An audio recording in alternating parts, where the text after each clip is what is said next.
Before the longships ever carried their name across the sea, a people were being formed by cold, by coast, and by what little the land was willing to give them.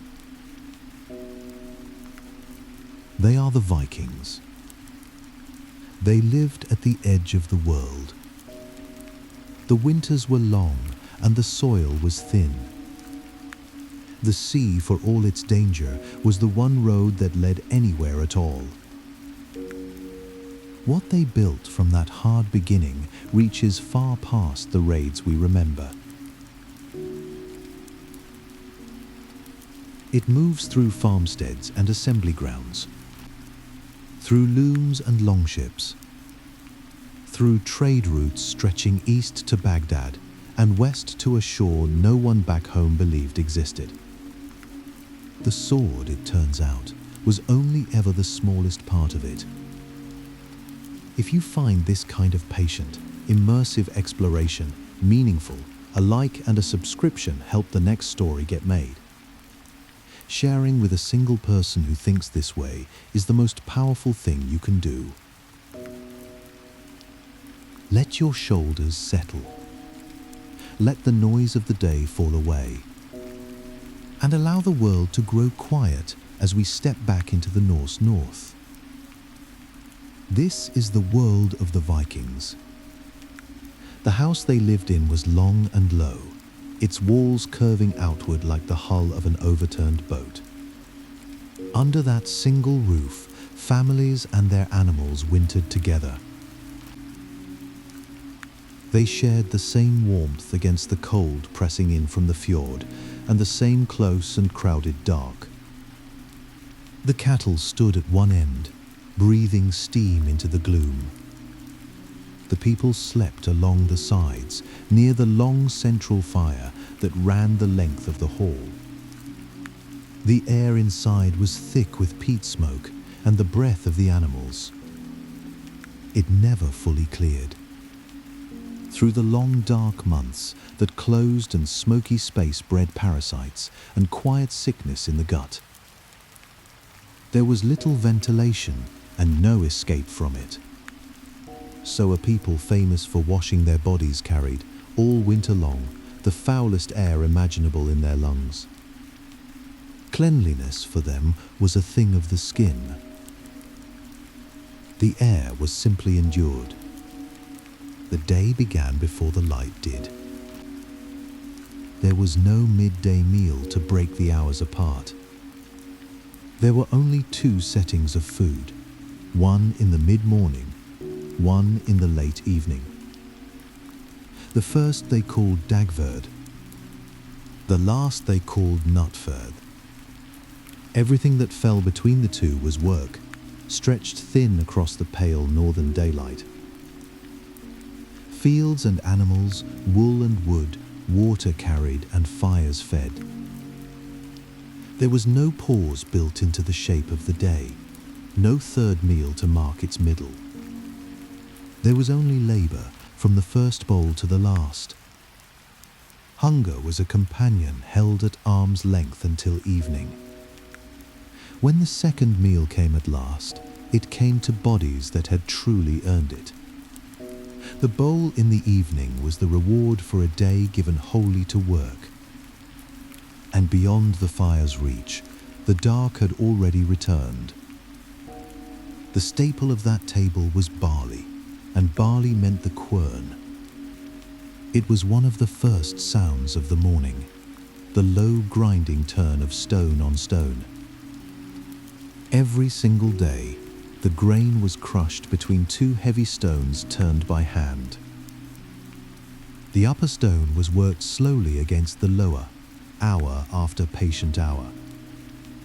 It was work for the hands and the arms and the back, and it never ended, because tomorrow there would be bread to grind again.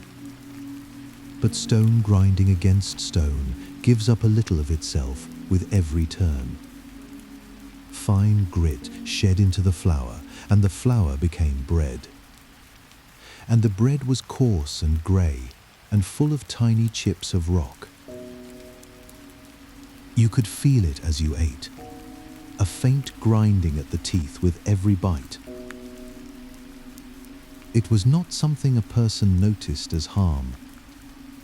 It was simply how bread tasted and had always tasted.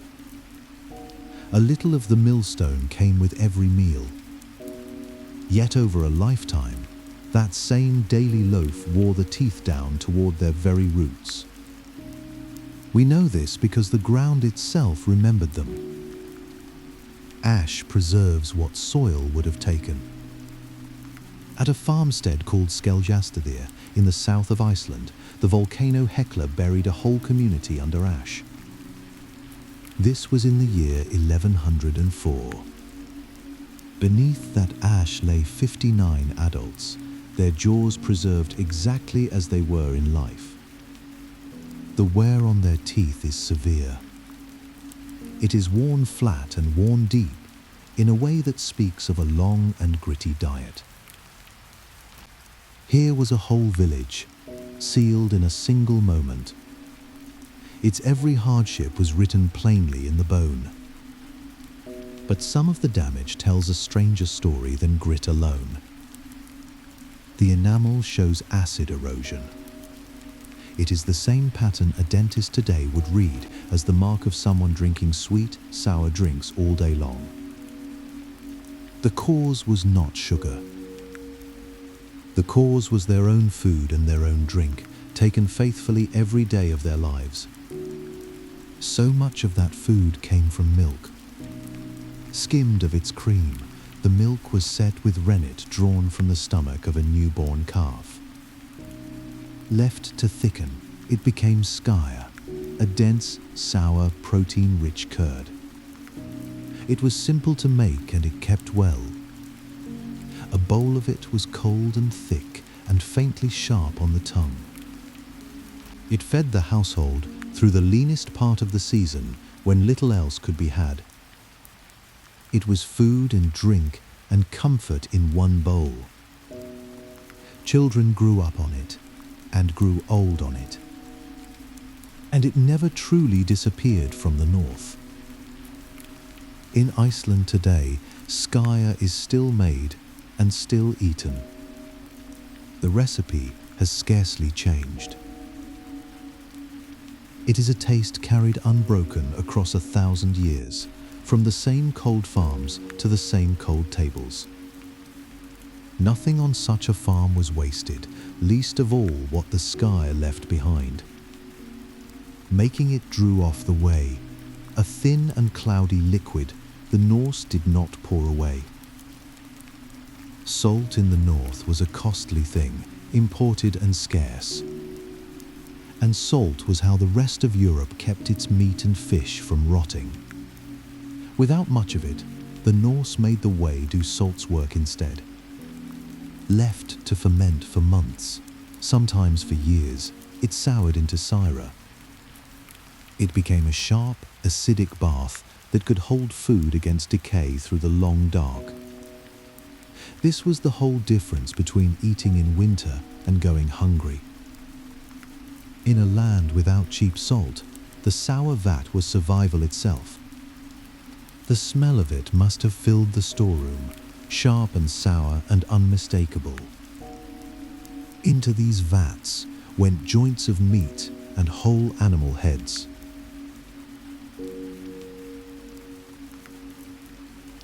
Seal and whale flesh went in, and stranger things besides. What the sea and the herd provided in autumn was kept for the hungry months. All of it was drawn out and eaten straight from the sour. It was a whole larder kept alive in acid. The same way filled the drinking cup as well. Watered down, 11 parts of water to 1 of whey, it became blander. This was the everyday drink of the farm, sipped through the working day by nearly everyone in the household. It was ordinary, thirst-quenching, almost thoughtless. No one on the farm thought twice about reaching for the cup. And it was, quietly, doing harm. That mild daily acid washed across the teeth again and again, year upon year. Slowly, it dissolved the enamel from the inside of a whole population's mouths. The very things that carried them safely through the winter were the same things wearing them away. There was no villain in it, only the slow arithmetic of a hard land. They were, in the most literal sense, being eaten by what kept them alive. Where sour whey was not enough to preserve, they reached for real salt after all. And they made it themselves, drawn from the sea. Seaweed and kelp were gathered and burned down to ash. The ash was washed with seawater, and the brine boiled over fire until only salt remained. It worked, but it was terribly hungry for wood. On the Danish island of Læsø, the salt kilns burned so steadily and for so long that they consumed the island's forests entirely. The trees went first, cut and fed to the fires year after year. Then the bare soil, with nothing left to hold it, lifted into sandstorms that scoured across the land. In the end, a king had to forbid the burning altogether. The damage was already done, the green land already gone. A whole island had been stripped down to sand, all for the sake of salt. For all the smoke and grit of that life, these were not the unwashed savages of later legend. Quite the reverse was true. In the Old Norse week, Saturday carried a name of its own. It was Laugardagra, the washing day. That name still lives on in the languages of Scandinavia to this day. One day in every 7 was set aside for bathing, for tending the body, for coming clean. It was fixed, expected, ordinary, a fixed point in a hard week. It was the quiet rhythm of a household that valued being clean. The people remembered as filthy raiders had done something quieter and stranger than that.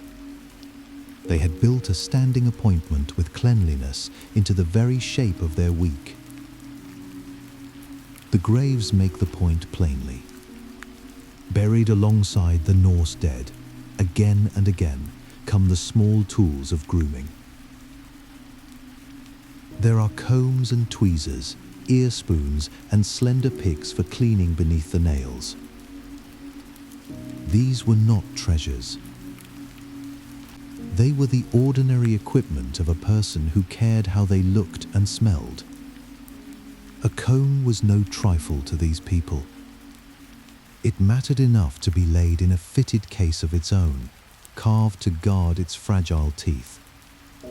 And the soap they made was fierce stuff. It was a harsh mixture of potash and animal fat that stripped the hair truly clean. As it worked, it also bleached the hair paler, lightening it toward the fair color they so admired. To wash was also to change how you looked. The clean and the vain reached for the same rough bar. Vanity and hygiene were, for them, the same small ritual. Their neighbors noticed, and not always kindly. An English chronicler named John of Wallingford wrote of the Danes who had settled among his people. He grumbled about their habits at some length. They combed their hair each day, he complained. They bathed every Saturday and changed their clothes far too often. And this, he grieved, gave them an unfair advantage. With their clean hair and their fresh linen, they had too much success in winning the affections of English women. It is a rare and human complaint. Somewhere behind the record of raids and battles is a man annoyed that the newcomers smelled better than he did. The barbarians, in his telling, had simply outgroomed their hosts. Behind all of it stood a labor that the sagas rarely sing about. Behind the milk set to curd, the barley on the quern, the fire kept burning through the dark, there were hands that were not free. A great deal of the daily work was done by the enslaved, the thralls, and they were something the Norse world could not do without. They were two things at once. They were the workforce that kept a household running from dawn to dark, and they were themselves a form of wealth. A thrall could be bought and sold, given as a gift, carried off as plunder. A living person could be counted alongside the cattle and the coin. A living person could be traded as easily as silver or cloth. Theirs was the labor no one else wanted. The thralls spread dung across the fields and mended the broken fences. They cut peat from the sodden bog and tended the swine in the mud. In the cold before dawn, it was their hands at the worst of it. The heavy, filthy, endless work of keeping a farm alive fell to them. It fell to them day after day beneath the poetry of heroes and voyages. Theirs were the lives spent in the least glamorous corners of the farm. And the whole shining world of the Vikings rested, quietly, on their bent backs. This is the hinge on which the entire age turned. A farmer could only sail away for a season of raiding or trading because someone stayed behind to do his work. Someone had to keep the animals fed and the hay cut. Above all, someone had to keep the looms running through the long months he was gone. The famous voyages were possible only because unfree hands held the farm together in the men's absence. Every raid began, in a sense, with someone staying behind. The wealth carried home across the water was bought with the labor left on the land. Take away the thrall, and the longship never leaves the shore. The freedom of the few was built upon the bondage of the many. That bondage did not always come from a raid across the sea. A Norseman could fall into it at home. Thraldom was a punishment a court could hand down. It was a sentence for theft or for murder, stripping a free person of their freedom as a penalty. Freedom, once lost that way, was not easily won back. And it could be a bargain, too, struck in desperation. In a hard winter, a starving free man might sell himself into slavery simply to be fed. He traded his liberty for the plain promise of survival. It was a hard mercy to give away one's freedom to keep one's life. The line between free and unfree was far thinner than it looked. A single bad season could carry a person across it. How many lived on the wrong side of that line, we can only estimate. The share of the enslaved may have run from 1 in 10 to nearly 1 in 3. In Norway, at the height of the age, some historians reckon it stood near a quarter of everyone alive. A quarter of all the people. It is a number that changes how the whole place looks. Walk into any longhouse, and the odds are 1 in 4 that someone there was owned. For every 3 who moved freely through those farms and fjords, a 4th was owned. That 4th had a name and a face, and a place at the edge of the fire. That 4th worked while the others slept, and slept while the others feasted. And that 4th was worked and bought and answerable always to another. The society we remember for its liberty and its open assemblies was, at the very same time, this. And yet the enslaved are the hardest of all to find in the ground. The reason is simple, and it is cruel. A captive was bound with rope, and rope is made of fiber. Fiber rots away in the soil until nothing at all remains. The bonds that held the largest human trade of the whole era were mostly perishable. over the centuries they simply vanished. A vast and terrible commerce left almost no trace behind. The swords rusted into legend. The ships were dug from the earth and set in halls admired by crowds. But the ropes that bound the enslaved simply returned to the soil, leaving nothing to admire and nothing to mourn over. It is an absence so complete that it quietly bends the way the whole age is remembered. What does survive is iron, and iron does not lie. The rope rotted, but the metal that fastened it did not. Heavy neck collars and shackles turn up at the great trading towns. At Hedeby, 5 of the 6 known iron restraints were pulled from the harbour itself. That placement alone tells a story. People were bound and sold there at the water's edge. The harbour was where the buyers came, and the ships waited. They were handed over on the jetties, passed straight over the sides of the waiting cargo ships. The marketplace for human beings was the waterfront itself. The same grim ironwork appears again at Birka in Sweden. It appears at Dublin as well. That was a Viking-founded town, and it grew into one of the largest slave markets in all of Western Europe.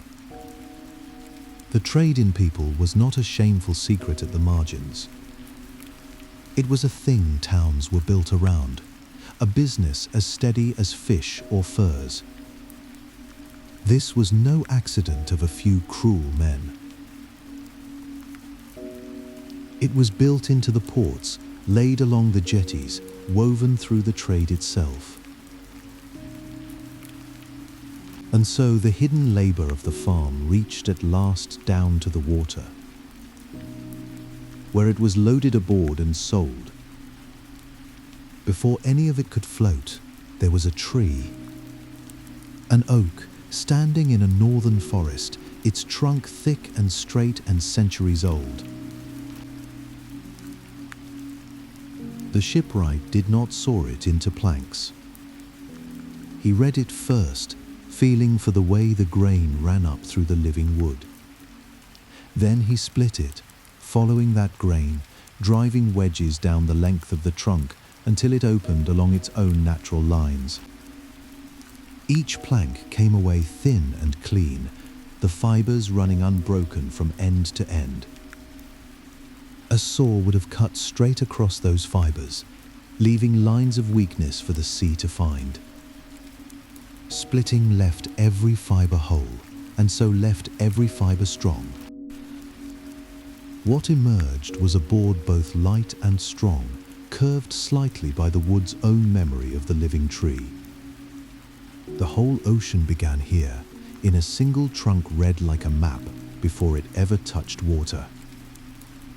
These thin planks were laid one over another, each overlapping the one below like the shingles of a roof, then riveted through with iron. Iron rivet after iron rivet ran the length of every seam, thousands to a hull, each hammered tight over a small square plate. The frames inside were fixed to the keel rather than to the planking, so the shell held its shape without being locked rigid. A hull built this way did not fight the sea. It moved with it. When a swell rose beneath the boat, the whole structure flexed and gave, absorbing the water's push instead of standing against it. A sailor could feel the timbers working under his feet, alive with the motion of the water. Heavier ships of warmer seas were framed stiff and unyielding, and they paid for it in strain.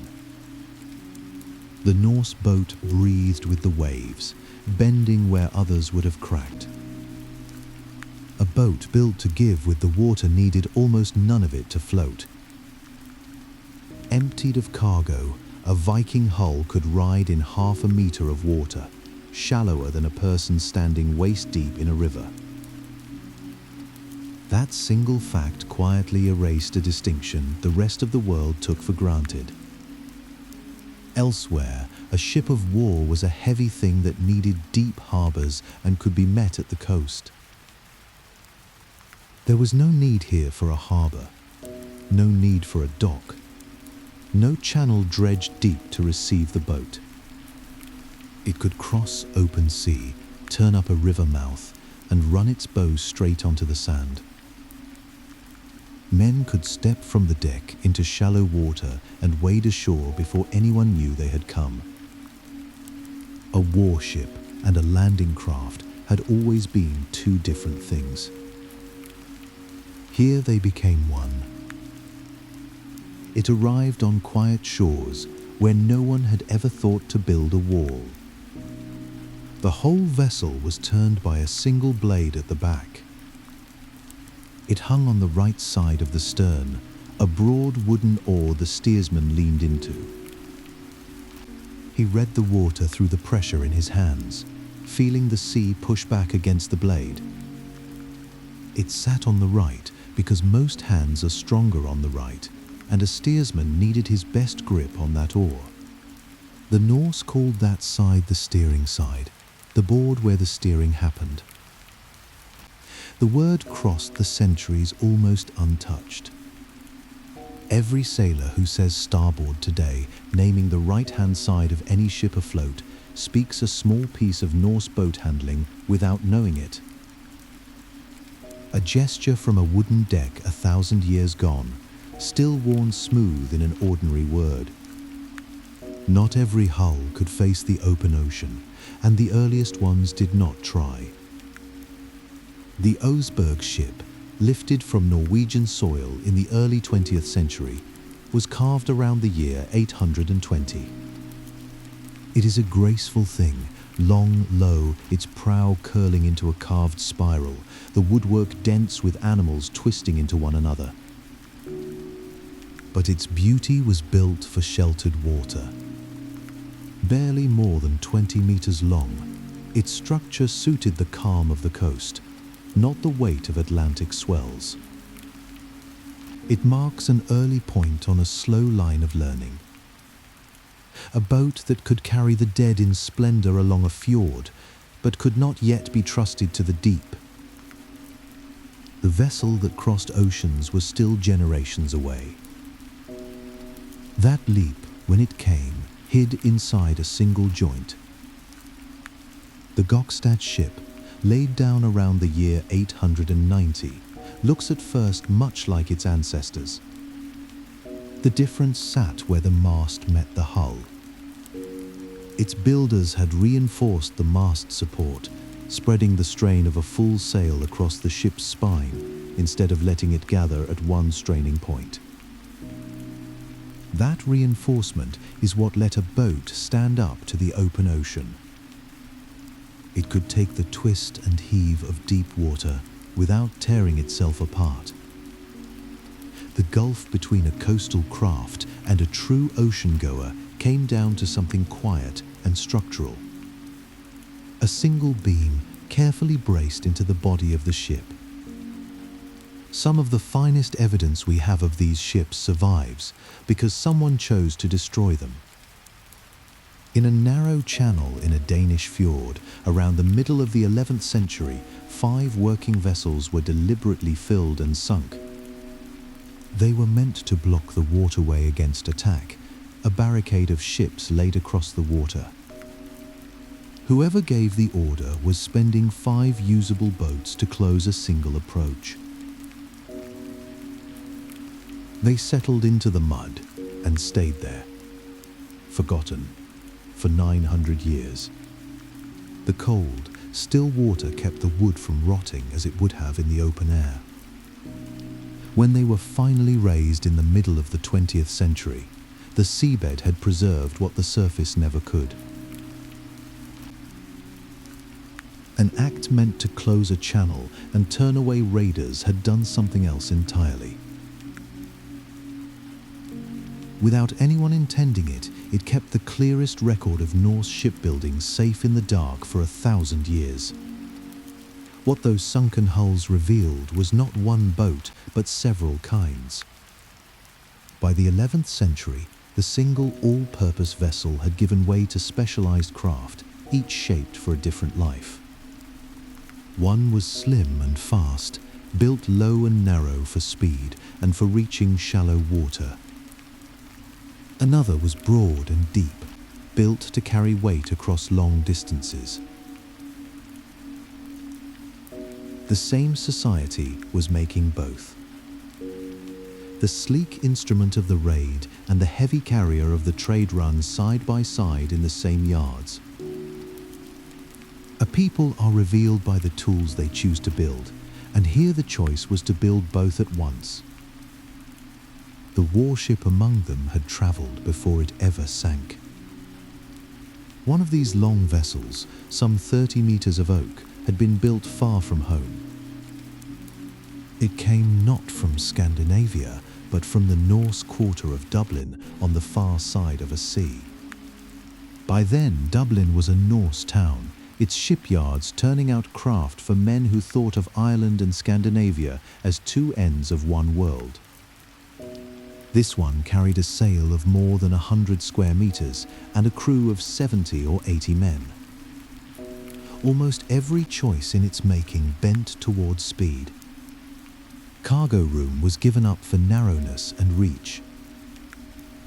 It was a single-minded instrument shaped for one purpose, fashioned in a foreign harbour and sailed home to Scandinavian waters ready for war. Beside that lean predator sat its opposite, and its opposite was the one that truly mattered. The Nar was the ocean-going workhorse, broad and high-sided, built of thick pine to haul as much as 24 tons across the North Atlantic. Its deep belly could swallow cargo that a raiding hull would never dare to carry. It kept only a handful of oars, and even those were saved for nudging through narrow gaps near shore. In open water, it moved by wind alone, with no ranks of rowers to drive it forward. Everything depended on the sail, the great sheet of woven wool that pulled tons of timber and grain and stone across the sea. The muscle of the Viking world was not in the arms that pulled the oars. It was in the cloth. The raiding hull, by contrast, was all edge.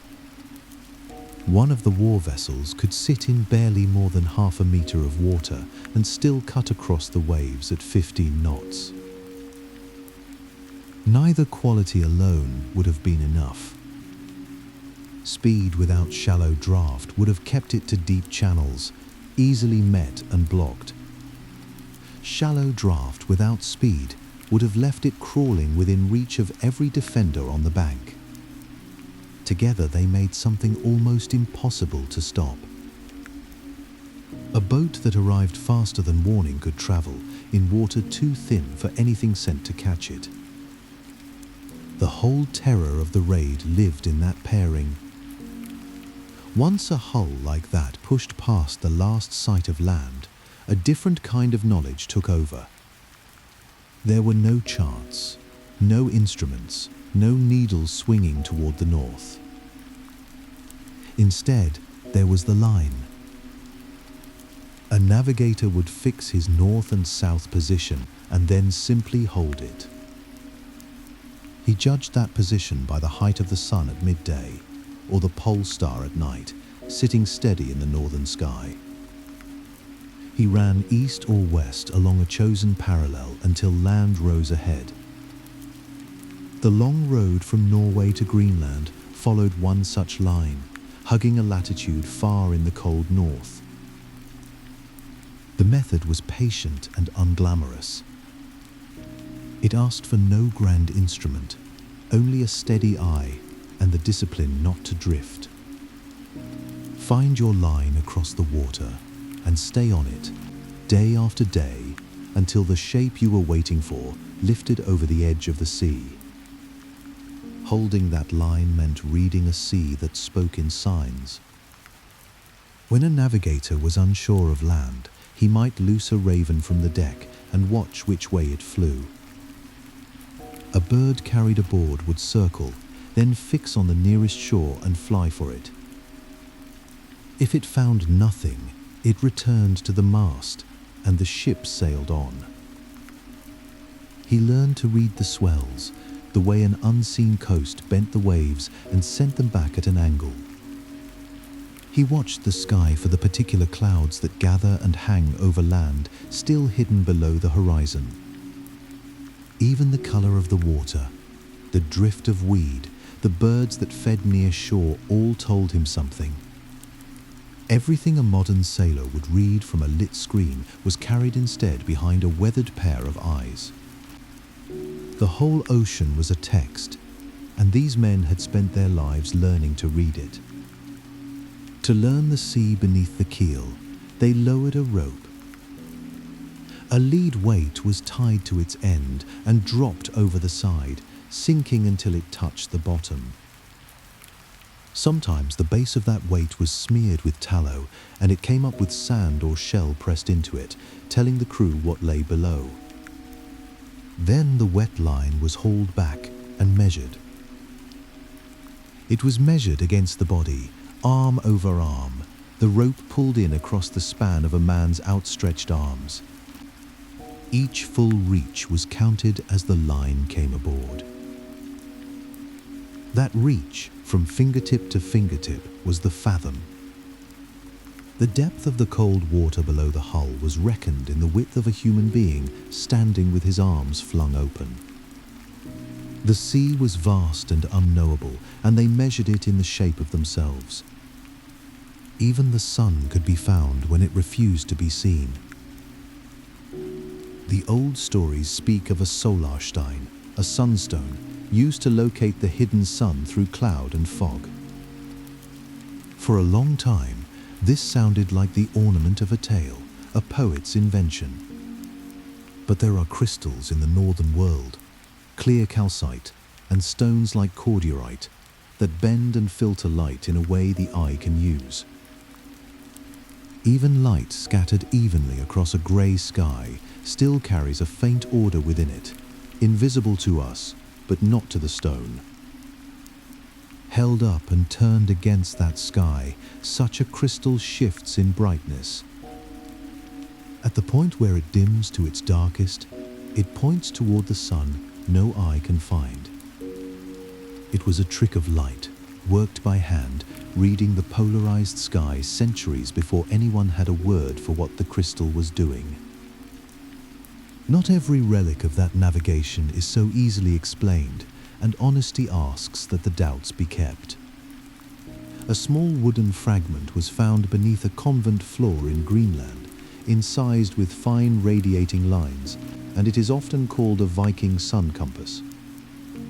But the disc is small, barely wider than a few fingers, with a wide hole bored through its center. Those proportions make it a poor instrument for tracking the sun at all. Newer study suggests it may have read twilight or latitude instead, and the argument is not settled. The object is real. What it did in a navigator's hands remains, for now, a question without a firm answer. And there is a plainer gap still, one worth naming rather than smoothing over. For all the physics that make the sunstone believable, no such crystal has ever been lifted from a Viking wreck. Not one. The nearest thing is a piece of calcite recovered beside navigation tools from a much later ship. That vessel sank centuries after the last longship, a promising echo, but not a Norse hand's tool. So the sunstone rests on sound science and on that one late find, rather than on anything a Viking sailor left behind. Some of what these men knew went down with them, and the sea has not given it back. Whatever guided them, the aim was always the same: to find a line across the trackless water and hold it, hour after hour, while the known coast slipped away behind. The shore they had left sank beneath the horizon and was gone. There was nothing ahead but the grey meeting of water and sky. Still, the hull held its heading, steady along its chosen parallel, carrying its crew out across an emptiness with no mark upon it. A thin boat, a single line, and the patience to keep to it until the world rose again. That crossing was possible only because of what hung above the deck. Not the hull, not the oars, not the men who pulled them. The great expanse of woven cloth catching the wind was the true engine of the Norse world. A raider could sharpen a blade in a single evening. He could shape a spear shaft in an afternoon by the fire. But the sail that carried him took years to make. Long, patient years that ended long before any voyage began. And nearly every hour of that making belonged to women. They worked raw wool into a sheet strong enough to hold an ocean's weight of wind. The sword is what the age is remembered for. The sail is what actually moved it. When the ships came out of the mist onto some distant shore, it was women's work more than any warriors that had carried them there. The strength of that cloth began on a spring hillside in the coat of the sheep themselves. These were small, hardy animals bred to survive hard northern winters. And they wore two kinds of wool at once. An outer layer of coarse, water-shedding hair lay over a soft, warm underlayer beneath. The tough outer fibers kept the rain from soaking through. The fine inner ones held the body's warmth close against the skin. It was the same coat that kept the sheep alive through sleet and gale on the open hill. A sail made from this wool carried both those qualities into its weave. It could shed spray on the outside and stay supple within. Long before a spinner ever touched it, the waterproofing of a Norse sail was already there. It was grown into the living animal, on the slope, under the open sky. Gathering that wool asked for patience rather than a blade. Instead of shearing the sheep, the Norse waited for the natural spring shed. As the weather warmed, the old fleece began to loosen from the animal on its own. Then they plucked it away by hand, tuft by tuft, working close against the warm flank of the sheep. A cut fiber is a weakened fiber, blunted at the end where the shears passed through. A plucked one keeps its full length, unbroken from root to tip. And a full length spins into a stronger thread. The whole strength of the finished cloth traced back to this one quiet decision. The choice not to reach for a blade, made on a cold hillside in spring, decided how well a sail would hold together at sea years later. The care taken with a single handful of wool traveled all the way to the open ocean. Once gathered, the two kinds of wool were kept apart and worked in opposite ways. The coarse outer hair was spun tight and turned one direction, wound hard for strength. The soft inner wool was spun loose and turned the other way, kept supple for the weave. One kind of thread was made to bear the strain. The other was made to fill the space between. Turn the spindle one way, and you made the backbone of the sail. Turn it the other, and you made the flesh that clothed it. The strong threads ran lengthwise through the finished cloth. The soft threads ran across them, binding the whole together. This was engineering, though no one would have called it that. The entire design of a sail, its warp and its weft, was written into the direction a woman turned her spindle in her hands. A choice of direction, repeated 10,000 times, became a sheet that could hold the wind. Before any of that spinning could begin, the wool had first to be sorted. Coarse from fine, outer from inner, fibre by fibre, entirely by hand. It was slow, close work, the kind that fills a winter and asks nothing of the eyes but attention. For a single sail's worth of wool, this separating alone could take 3 or 4 people the better part of 6 months. Half a year of steady, unhurried effort, and not one thread yet spun. No machine helped. No shortcut existed. There was only the slow rhythm of fingers moving through raw fleece, hour after hour, day after day. Firelight in the evenings, grey light at the small windows by day. The sail did not begin at the loom. It began in a long, quiet season of hands, sorting one kind of hair from another. The weaving itself rose on an upright loom, the warp threads hanging weighted toward the floor. Small stones or clay weights held each thread taut so that they hung straight and even. A woman worked standing, passing the crossing thread through by hand, row after patient row. The loom would have stood against a wall of the longhouse, in the smoke and the half-light. When the finished cloth came off, it was worked again, pressed and felted tighter against itself. Sometimes it was left in the tidal shallows, where the sea itself helped close the weave. Then it was sealed against the weather, rubbed through with animal grease and fish oil and a wash of ochre clay. A finished sail carried its own smell into the work. Tar and grease and wet wool, the scent of years of labour pressed flat into cloth. Set against all of this, the wooden ship was the smaller part of the task. One careful reckoning found that building the hull accounted for only a small fraction of the whole effort. Barely more than 1/30th of the work of making a warship ready for sea was carpentry. The rest was fibre and thread. The shipwright's labour, real and skilled as it was, took weeks. The weaver's labour took years. The famous longship, the thing we picture cutting the grey waves, was mostly the invisible work of the loom.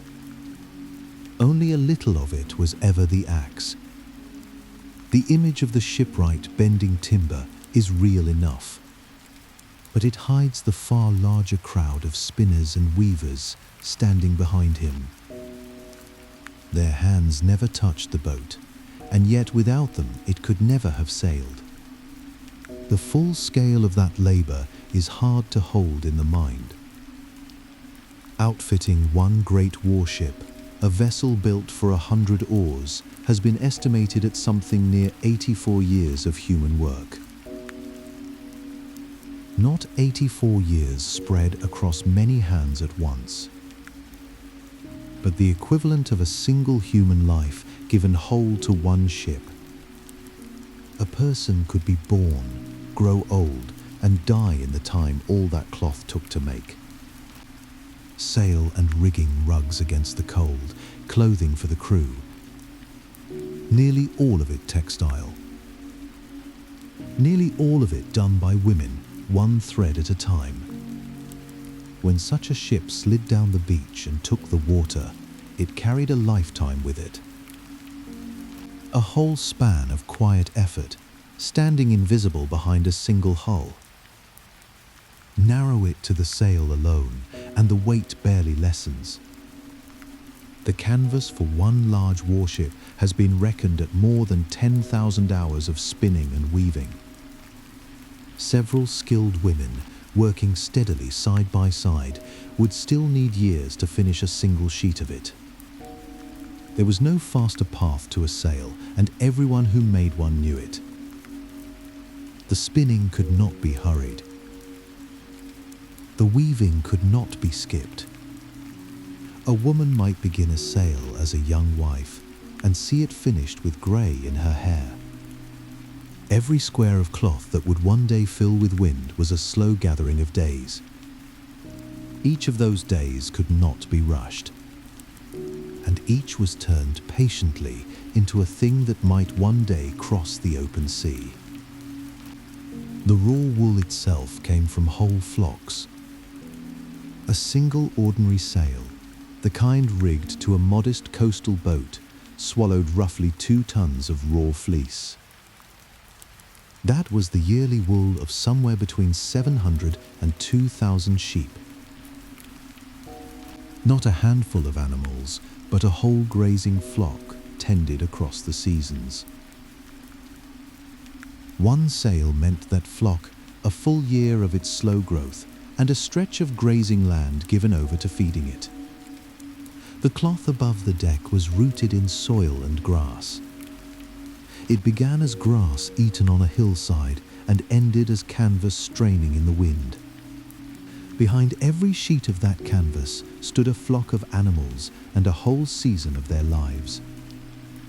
Widened to the entire Norse world, the figure grows almost past holding in the mind. At the height of the age, the fleet at sea carried on the order of 1 million square meters of sailcloth. Growing the wool for all of it, year upon year, took the fleece of something near 2 million sheep. An entire nation's worth of flocks, cropping the grass of a small country's worth of land. Whole valleys of grazing, whole hillsides of grass, quietly turned toward the sea. All so that ships might carry cloth enough to sail. The age drifted forward, quite literally, on the backs of an unseen multitude of sheep. Out on the hills, in the wind and the rain, where no one telling the story ever thought to look. This wealth of cloth became something more than sail. In the North Atlantic colonies, where no silver was mined from the ground, woven wool itself became money. A standard homespun cloth, measured and traded by length, served as the plain currency of Iceland. A man might pay a debt in it, buy his land with it, settle a dispute with it. It passed as payment far across the wider Norse world as well. Coin in this place was not struck by any king's hand in some distant mint. It was woven at the loom, in the farmhouses, by firelight. And it came, thread by thread, from the hands of women. To serve as money, that cloth had to be made to an exact and agreed standard. Iceland's old law fixed the measure with real care. A bolt of set width and set length was made equal to a fixed weight of silver. A cow was valued at so many lengths of the very same cloth. Even a life's worth of property could be reckoned in these bolts of homespun. A woven bolt was held to the same discipline as a minted coin. Its worth lived in its dimensions, checked and known by all. So a length of homespun handed over in trade meant exactly what everyone understood it to mean. A woman at her loom was, in a quiet and literal sense, weaving the wealth of a nation. The weave itself answered that law, thread by counted thread. Cloth surviving from that time in Iceland was made to a remarkable sameness. The threads could be counted across a finger's width and would meet the standard the law laid down. A weaver held that count in her hands, row on row, without a machine to keep her honest. A whole domestic craft, tended in farmhouses and overseen by women, was disciplined enough to weave money to specification. The loom was not only where warmth and sail came from. It was where value itself was measured out. One even, careful row at a time.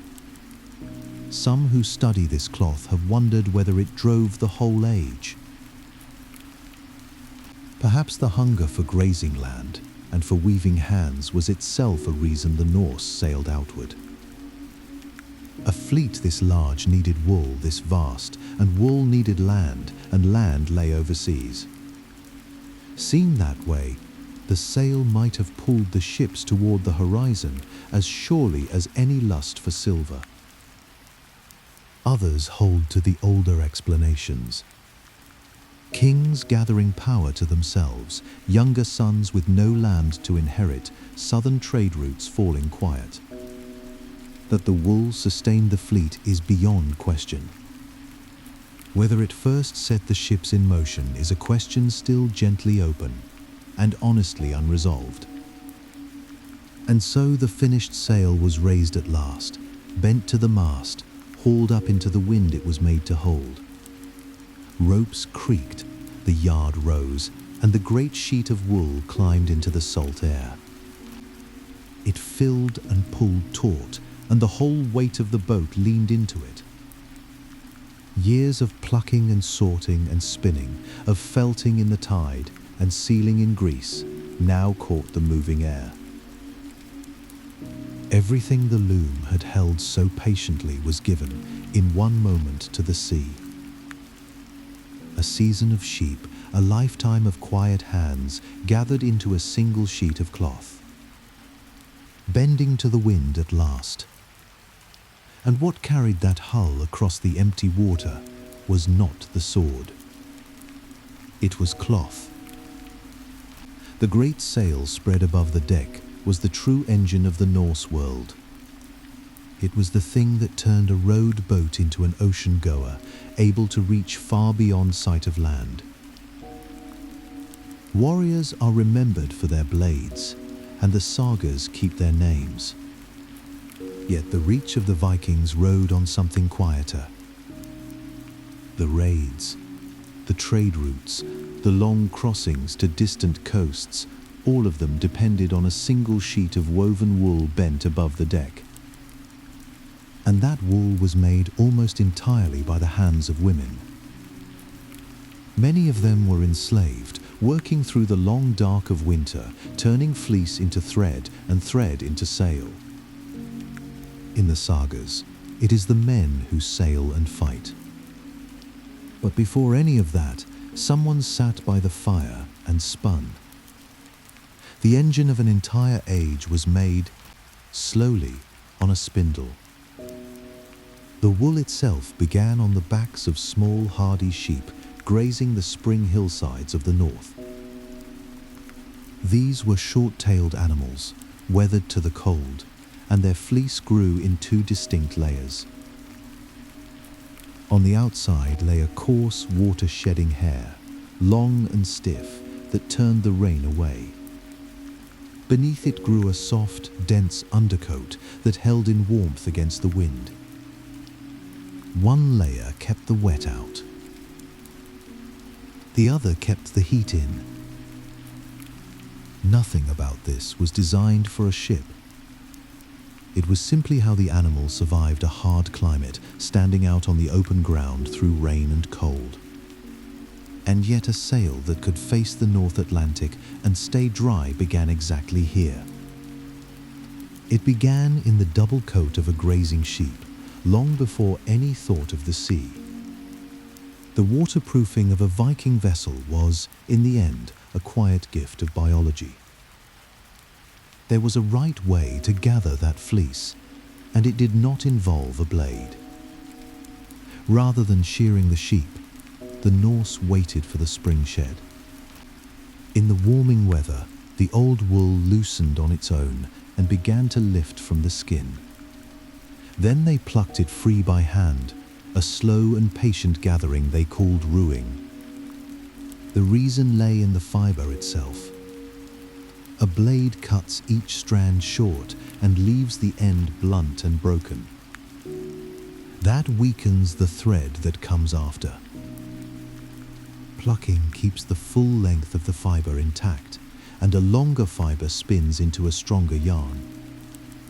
It is slower work and gentler, done fleece by fleece as the flock stands in the spring light.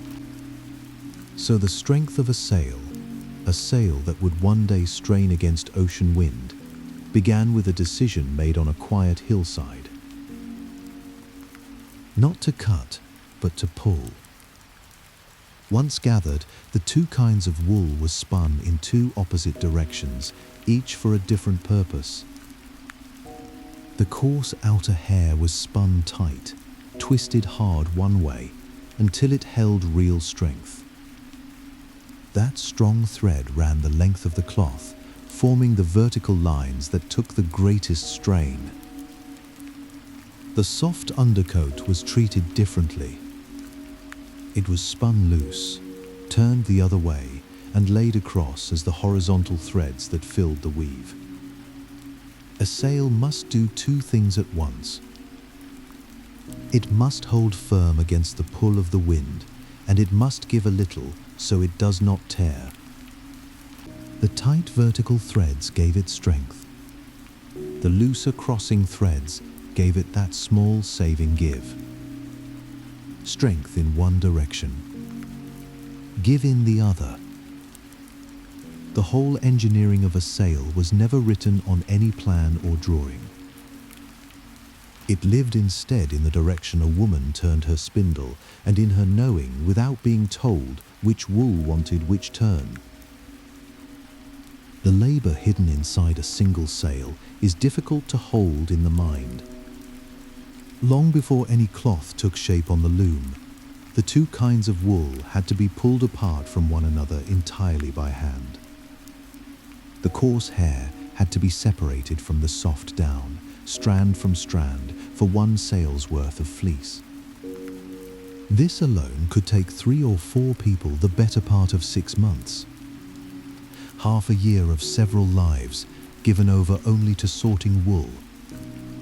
It was slow, close work, done through the short days and the long nights of winter, by firelight and by touch. And all of it was merely the beginning. The spinning had not started. The weaving had not started. The work that most people think of as the making of a sail still lay entirely ahead. The weaving happened on a tall, upright loom, its warp threads hung and held taut by rows of clay weights. The weights pulled the threads straight and even, and the whole frame leaned against a wall of the house. Slowly the cloth grew downward, row by row, thread crossed over thread, under a woman's hands. It was work measured not in hours, but in seasons. When it came off the loom, the work was still not finished. The weave had to be closed tight against the wind, and so the cloth was fulled, worked and pressed until the fibers knit together.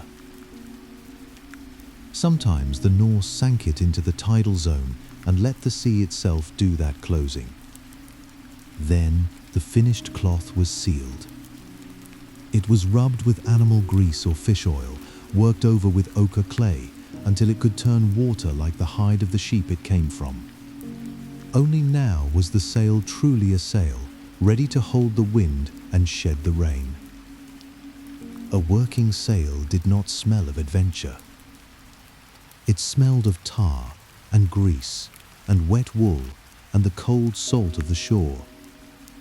For all the memory the age gives to its ships, the wooden hull was the smallest part of the work. One careful reckoning looked at everything that went into making a warship ready for sea. It weighed the carpentry against the cloth. The felling of the trees, the shaping and riveting of the planks, the whole labor of the timber, all of it came to only a small share. Around 3 parts in every 100. Almost everything else was cloth.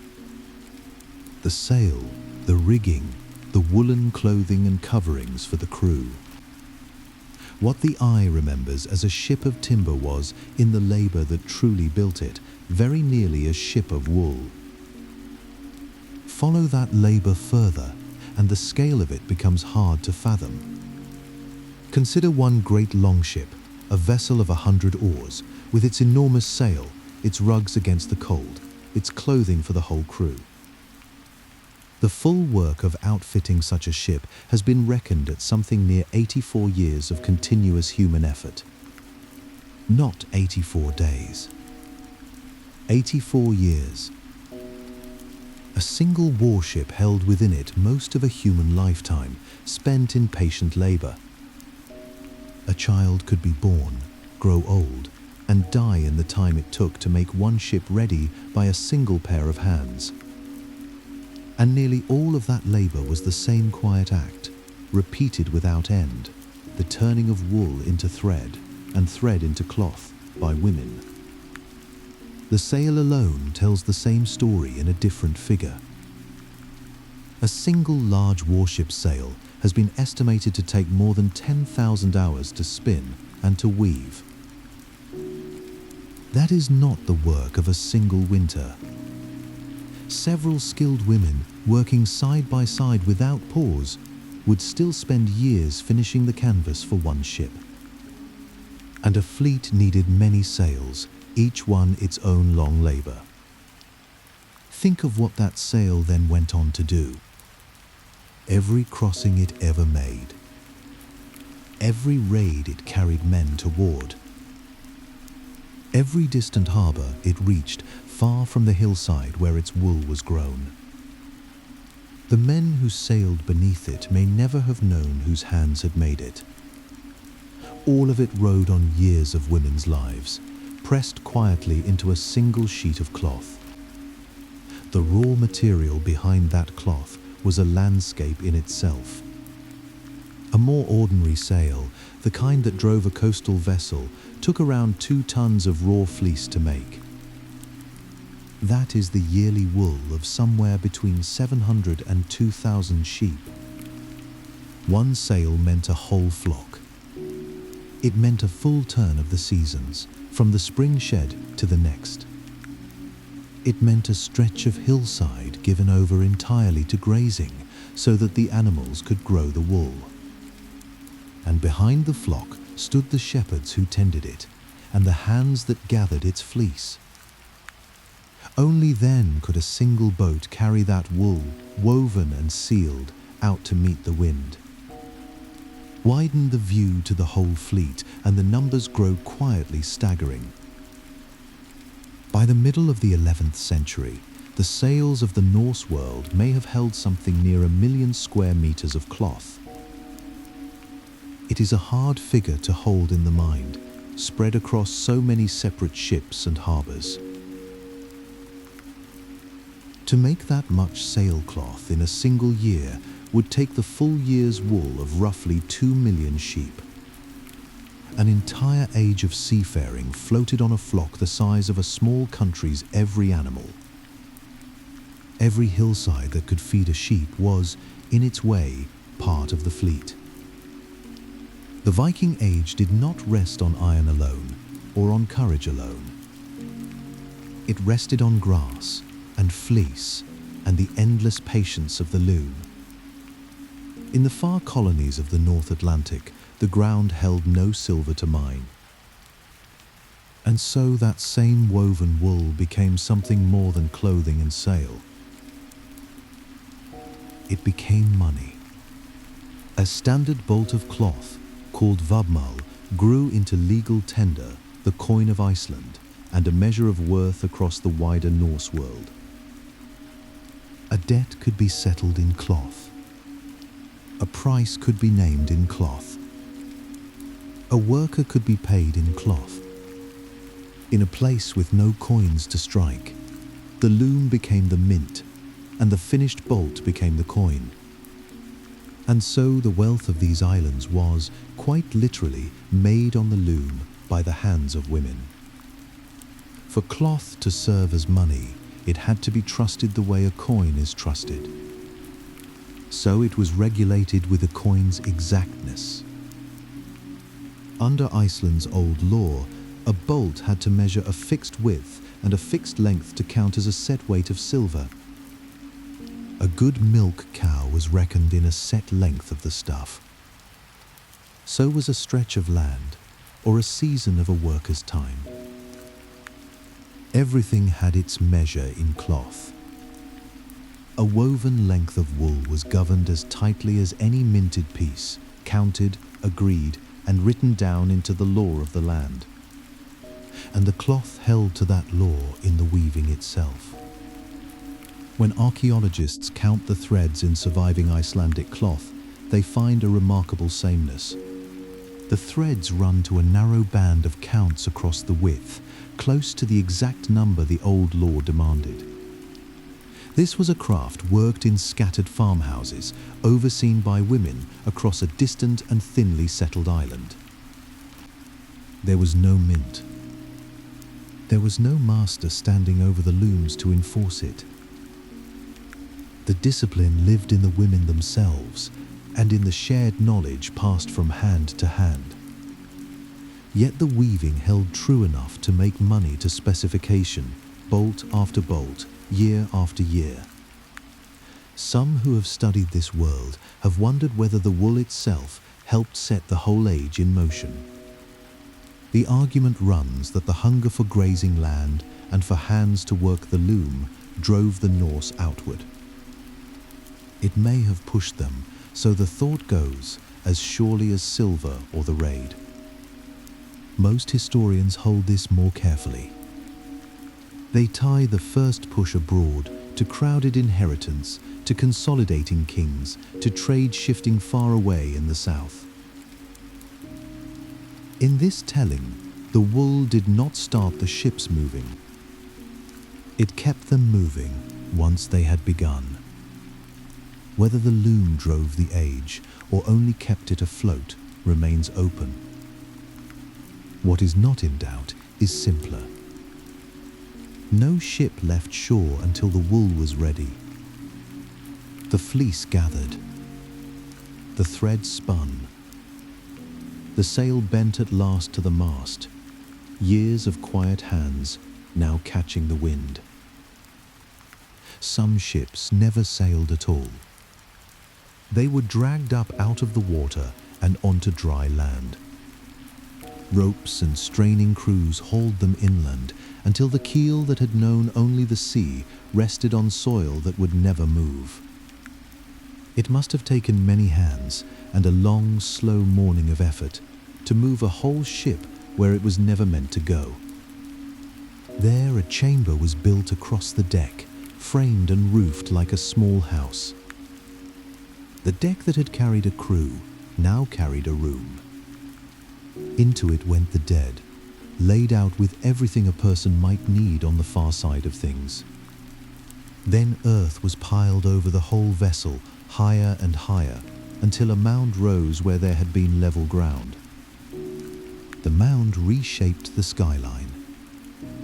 It rose against the horizon where nothing had stood before, a swell of earth that the eye could not miss. A traveller crossing that land a generation later would see it and know that someone lay beneath. The ship had become a doorway, not a wreck. A way through, built for one crossing only. Inside those chambers, the dead were rarely sent off empty-handed. At Ladby, a man was buried with the shape of his living days folded in around him. His weapons lay near. His riding gear was there, and the harnesses for his dogs. A board game waited, its pieces ready for a match that would never quite begin. Around him were the horses and hunting hounds that had been killed to go with him, laid out to serve him still. The afterlife in this arrangement was not a strange or distant country. It was this life continued, the same hunts, the same games, the same animals answering to the same hand. Whoever laid him out believed he would want these things again, in the same way he had wanted them in life. Death was less a departure than a long day resumed on the other side. The dead were not thought to have gone entirely. Many graves were built with real thresholds, freestanding door frames, or shallow ring ditches cut into the earth around the mound. These were not decoration. They marked a boundary that stayed open. The one who lay inside was still present in some way, still lodged in the mound, still reachable. Offerings were brought and left at the mound. Luck was asked for, and fertility, and sometimes protection from the harm the restless dead could send. A person who had died did not simply vanish from the community. They moved a short distance away into the earth and kept a kind of residence there. The mound was an address as much as a grave. A neighbor now silent, but not gone and not beyond the reach of the living. Where a person went after death depended on how that death had come. There was no single hall waiting for everyone, no one destination that gathered all the Norse dead together. A share of those who fell in battle were taken up into Valhalla, and another share into a hall called Folkvanga. Those who died of sickness or of nothing more than age went down instead to Helheim, and no amount of wealth or standing could change that road. A rich man who died quietly in his bed traveled the same way as the poorest. His gold bought him nothing on that road. The manner of dying, not the manner of living, chose the door. It was a map with several destinations, and the route was fixed at the final moment. The division of the battle slain was more evenly shared than the old stories tend to remember. According to the poem known as the Grimnismal, the fallen was split in two. Odin took half of them to Valhalla. The goddess Freya took the other half to her own hall, Folkvanga. Half the honored dead went not to the Allfather but to a goddess. The single hall afterlife of later imagination, where every slain warrior feasts with Odin alone, quietly erased her from the count. Yet the poem is plain about it. The count was even, and it was written down long before the later simplification took hold. 2 halls stood ready for the battle dead, and one of them belonged to her. And Freyja did not take what Odin left behind. She chose first. Before the Allfather made his selection, the goddess walked the field and picked the dead she wanted. This was no minor deity granted a small share as an afterthought. Freyja governed love and fertility, magic and war all at once, and her claim on the slain came ahead of Odin's own. A single goddess held sway over the tender things and the terrible ones together, over the making of life and the taking of it. The image of a lone god presiding over the honored dead leaves this out entirely. In the older telling, the first hand to reach across the fallen was hers. Valhalla itself, in the surviving poetry, is a harder place than the golden feast hall of the popular mind. Its roof is thatched with shields laid like tiles. Its rafters are spear shafts. Coats of mail lie strewn across the benches where warriors sit. And at its western doors, wolves prowl and eagles wait, keeping their watch over the way in. This is not a warm tavern at the end of the world. It is a fortress built from the instruments of killing, dressed in the gear of endless war. The reward for a good death was not rest. It was war carried on in a house made from the tools of war. The sound of battle continued forever, under a roof of shields, behind doors that beasts kept watch over. Helheim, the realm below, was never the place of fire and torment it later became. That version, the pit of punishment, the burning of the wicked, was laid over it afterward. Christian writers read their own hell into the old word. In the pagan telling, Helheim was something quieter and stranger. It was a misty realm beneath the world, ruled by a goddess named Hel, a daughter of Loki. There was no judgment there, no weighing of sins, no flame. It was simply where most of the dead went, the cold, dim country of those who slipped away from sickness or age. To go there was not a sentence. It was only the common fate, quiet and grey, that awaited almost everyone. The horror came later, carried in by a new faith reshaping an older one. Some of the living reached toward that country deliberately, working a kind of magic understood entirely through the language of cloth. It was called Zayard, trance magic, that could reach into fate itself and pull at it. And the Norse pictured fate as thread. At the roots of the world tree, the Norns sat spinning and weaving the destinies of everyone alive. Each life was a thread paid out and cut at its measured length. To work Saya was to reach into those threads, to find the weave of what would be and press a thumb against it. The magic that touched the future was described in the same words as the work of the loom. The same verbs served the housewife at her spindle and the seeress at her spell. Spinning, weaving, drawing out the line, the craft of women's hands became the shape of prophecy. Because it lived so close to the loom and the distaff, Sayar was bound tightly to the feminine. For a man to practice it was ergi, a deep shame, a stain on his manhood that the culture did not easily forgive. So the practitioners were almost always women. A man who took up the craft risked more than failure. He risked his standing among his own people. They were called volur, and the word carries its own quiet clue. A völva was a staff-bearer, named not for spell or song, but for the object she carried. The title itself pointed at a thing held in the hand, a piece of iron or wood that marked what she was. Not what she said, not what she knew, what she held. The staff was the whole of her name. And the graves keep giving up that very object.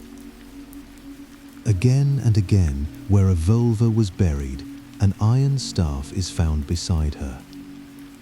It is heavy, 2 to 3 feet long, sometimes shaped like an oversized distaff, the tool a spinner would hold. The name promised a staff, and the earth delivers one. The metaphor of spinning fate was not only spoken. It was made solid and laid in the ground with her, an instrument for reaching into the threads, buried where her hands could still find it. At Kopingsvik, on the island of Åland, one such woman was laid to rest inside a setting of standing stones arranged in the shape of a ship. Beside her lay an iron staff, 82 centimeters of it. She was dressed in bare fur. Near her was a jug that had come all the way from Central Asia, and around her the sacrificed bodies of animals and of people. The stones held her in the outline of a vessel she would never sail. Everything about the grave speaks of reach and weight. A single wandering worker of magic had drawn to herself furs, a vessel carried across half a continent, and lives given up to accompany her. Her power was not abstract. It could be measured in the things she was buried with. It could be counted in what people had been willing to give up, so that she would not go into the dark alone. It lay around her in the ground, in fur and iron and imported clay, gathered close for the long crossing. At the ring fort of Firkat, another woman was buried in the grave now called Grave 4. She too had her metal staff. She had silver rings on her toes and a small box holding owl pellets. And in a pouch lay the seeds of black henbane. The rest could be ornament, or wealth, or the marks of her office. This last detail is the one that opens the door. Henbane is no ordinary plant of the field. Henbane holds scopolamine. Burned as smoke or worked into a salve and rubbed on the skin, it brings a sensation of flight and floods the mind with vivid visions. The trance was not only belief, it had a chemistry. In that small pouch of seeds lay the physical means of the journey. The thing that lifted the seeress out of her body and sent her drifting out past the edges of the waking world. The great Oseberg burial holds the same quiet evidence. Among the grave goods of the two women laid there were seeds of cannabis. The wagon buried with them was carved with cats, and the cat was Frasia's animal, the beast of the goddess who governed the seeress's art. Two signs, then, pointing the same way. The plant that opened the trance and the animal of the power that ruled it. Here the written sources and the objects in the soil line up without strain. The texts describe a trance reached through altered senses. The graves hold the seeds that would alter them, resting still among the wood and bone. What might have seemed only a story about spirit and vision turns out to have left its residue in the earth, plant by plant, seed by seed. And when the sagas describe such a woman, the portrait matches what the spade turns up. In the saga of Eric the Red, a vulva named Uabjörg arrives to work her craft. She comes in a black lambskin hood lined with white catskin. She carries a staff ornamented with brass. On her hands are gloves made of catskin.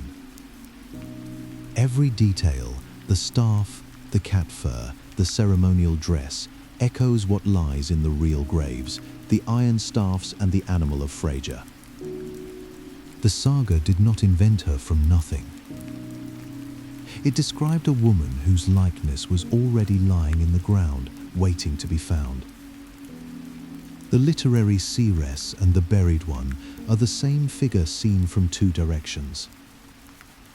She rests now where she was laid, her staff at her side, her henbane close at hand, the tools of her reaching gathered around her in the dark. Beyond the mound, in the living world she had once served, order held without any of the things later ages would call its instruments. There were no watchmen walking a night beat. There was no captain to answer to, no magistrate waiting behind a desk. There were no soldiers kept standing between one season and the next. There were no cells, no keys, no walls raised to hold a person apart from the rest. And yet a wrong done in the far north did not simply go unanswered. Wrongs were still answered and debts still settled. Quarrels were stilled by gathering, by binding word, by silver weighed out on a scale. And behind all of it stood the oldest threat of all, the threat of being cast out. The picture of the lawless Northman, ungoverned and wild, runs exactly backward. These were a people who lived under law so dense it had to be carried in the memory of a single man. Their order was not written on any wall or enforced by any blade. It was held in agreement, in reputation, in the quiet knowledge that a man who broke the peace would answer for it to everyone at once. Order here was not imposed from above. It was agreed out loud in the open air. Where the two great plates of the earth pull slowly apart, in a rift of black stone and cold water, the free men of Iceland raised a parliament. They called it the Althing, and it began around the year 930. The ground itself seemed made for it, a natural theatre of cliffs and level plain where a whole people could gather and be heard. The settlers who built it had left a homeland where a king was drawing all power toward himself. They had crossed the sea to escape exactly that. Behind them lay Norway, where one man's ambition was closing over the old freedoms like ice over water. So they made something that answered him by refusing him. There was no crown here, no throne, no single hand to command the rest. What they built instead was a republic of farmers gathered on a plain, governing themselves by consent. A nation began not with a ruler, but with a place to stand and speak. The men who led this world held a strange and slender kind of power. There were chieftains called Godar, and a farmer owed his loyalty to one of them. Yet that loyalty was never fixed to the ground beneath his feet. If a chieftain served him badly, a farmer could simply leave. He carried his allegiance to a rival lawfully and without shame. Power did not flow from land held or borders drawn. It flowed from trust, given freely and taken back at will. A leader was only as strong as the number of men who chose that year to follow him. Authority rested not on soil, but on the steady willingness of others to say yes. Each summer, under a sun that barely set, the whole free world of the island came to the plain at once. For 2 weeks, the Althing was everything a people needed a gathering to be. It was the place laws were made and disputes were judged. It was also a great fair where goods changed hands and news traveled farther than any single farm could carry it. Marriages were arranged here, between families who might live a hard ride apart. Old friends met, deals were struck, stories were traded around fires in the long light. The business of the nation and the business of ordinary lives happened in the same fortnight, on the same ground. Law and living were never separate things. They shared a season. Everything this parliament decided rested on something no one could hold or see. 10th century Iceland kept no books. It was an oral world, its speech unwritten, its knowledge carried entirely in living memory. And so the whole body of the law existed nowhere but inside human minds. Every rule, every fine distinction of right and wrong lived only in the head of the man who held it. There was no scroll to unroll, no archive to search, no page to point to in a quarrel. The law was not a thing you could burn or steal or lose in a fire. It was a thing you had to remember. And because it lived in memory, it had to be spoken to stay alive. It was carried forward from one mind to the next, like a small fire passed hand to hand through the dark. Let the speaking stop, and the law would begin to fade. A nation's entire order lived only for as long as someone could still recite it. That someone had a name and a title. He was the law speaker, and among all the men of the Commonwealth, he was the only one who was paid. He was chosen for 3 years. In each of those years, he was bound to stand before the assembly and speak aloud a third of the whole code. Across his term, the entire law passed through his voice at least once. Nothing was written down for him to lean on. The rules of an entire people flowed out of one memory, in order, without a page to steady it. This was not merely learning by heart. It was a nation trusting its law to the strength of a single mind. He did not speak into empty air. He climbed to a shelf of dark basalt called the Logberg, the Law Rock, that rose above the assembly plain. Behind it, the ground fell away into the great rift, walls of stone standing where the earth itself had torn open. That cliff caught his words and threw them outward, a wall of stone shaped by nothing but chance into a listening thing. His voice carried across the gathered crowd, over farmers and chieftains and traders alike. The rock at his back sharpened and lifted every word he spoke. Men who stood far out on the plain could hear the law come to them clean across the open ground. There were no other means to reach them. No horn, no rail, no raised platform of timber. Only a man, a memory, and a wall of rock that had been waiting there long before any people came. The order of a whole nation depended, in that moment, on one man's breath and the way old stone gave it back to the wind. When the assembly turned to a wrong already done, it reached first not for punishment but for a price. Justice ran on something called bot, a careful reckoning of compensation, set down in tariffs as exact as any merchant's scale. A life taken, a wound given, an insult carried too far, each had its worth. And that worth rose or fell with the exact rank of the one who suffered it. The killing of a chieftain cost more than the killing of a farmhand. The law spelled out each sum in advance, plain and known, so that no fresh quarrel need arise over the price of a life.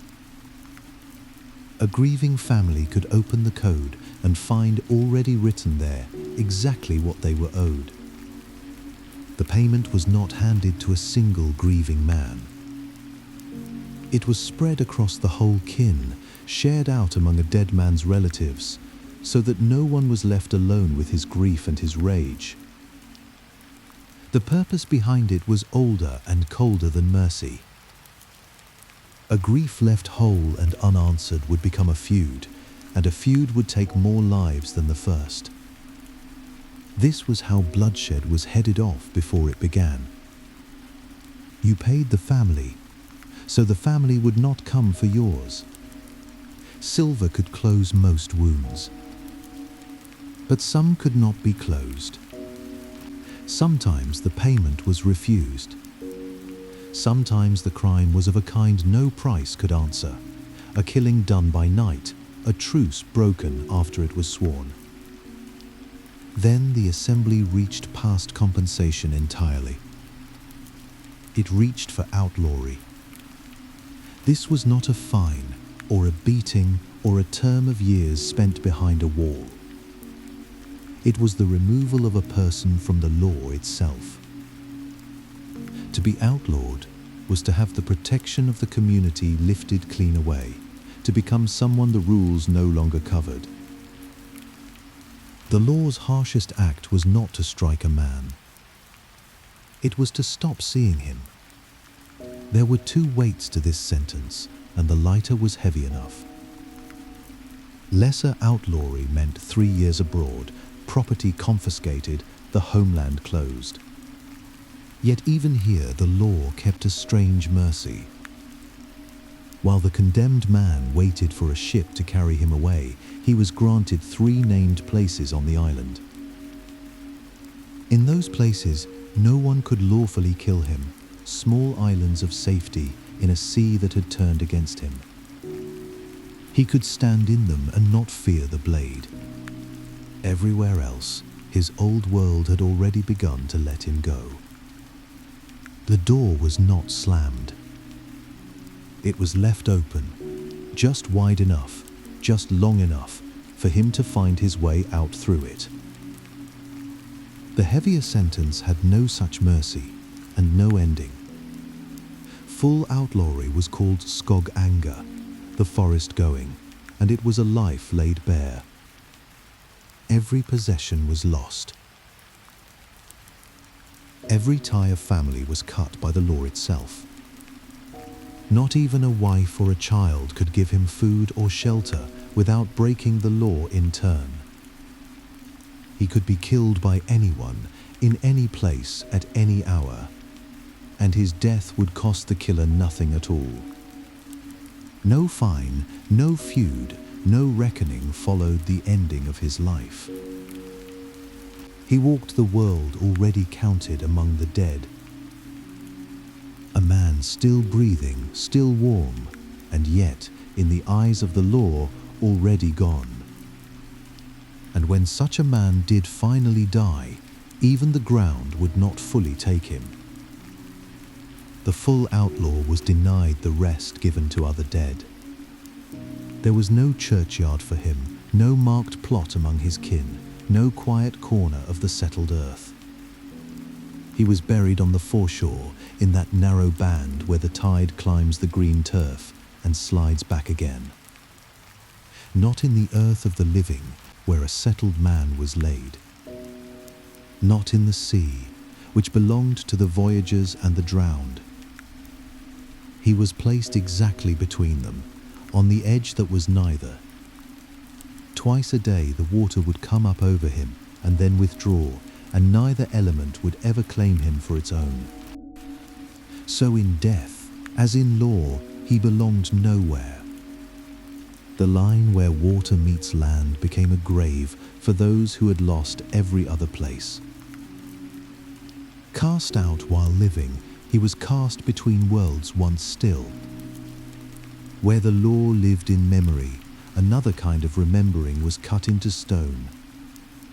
Across the Norse world, some 3,000 runestones still stand. More than 2,500 of them rise in what is now Sweden.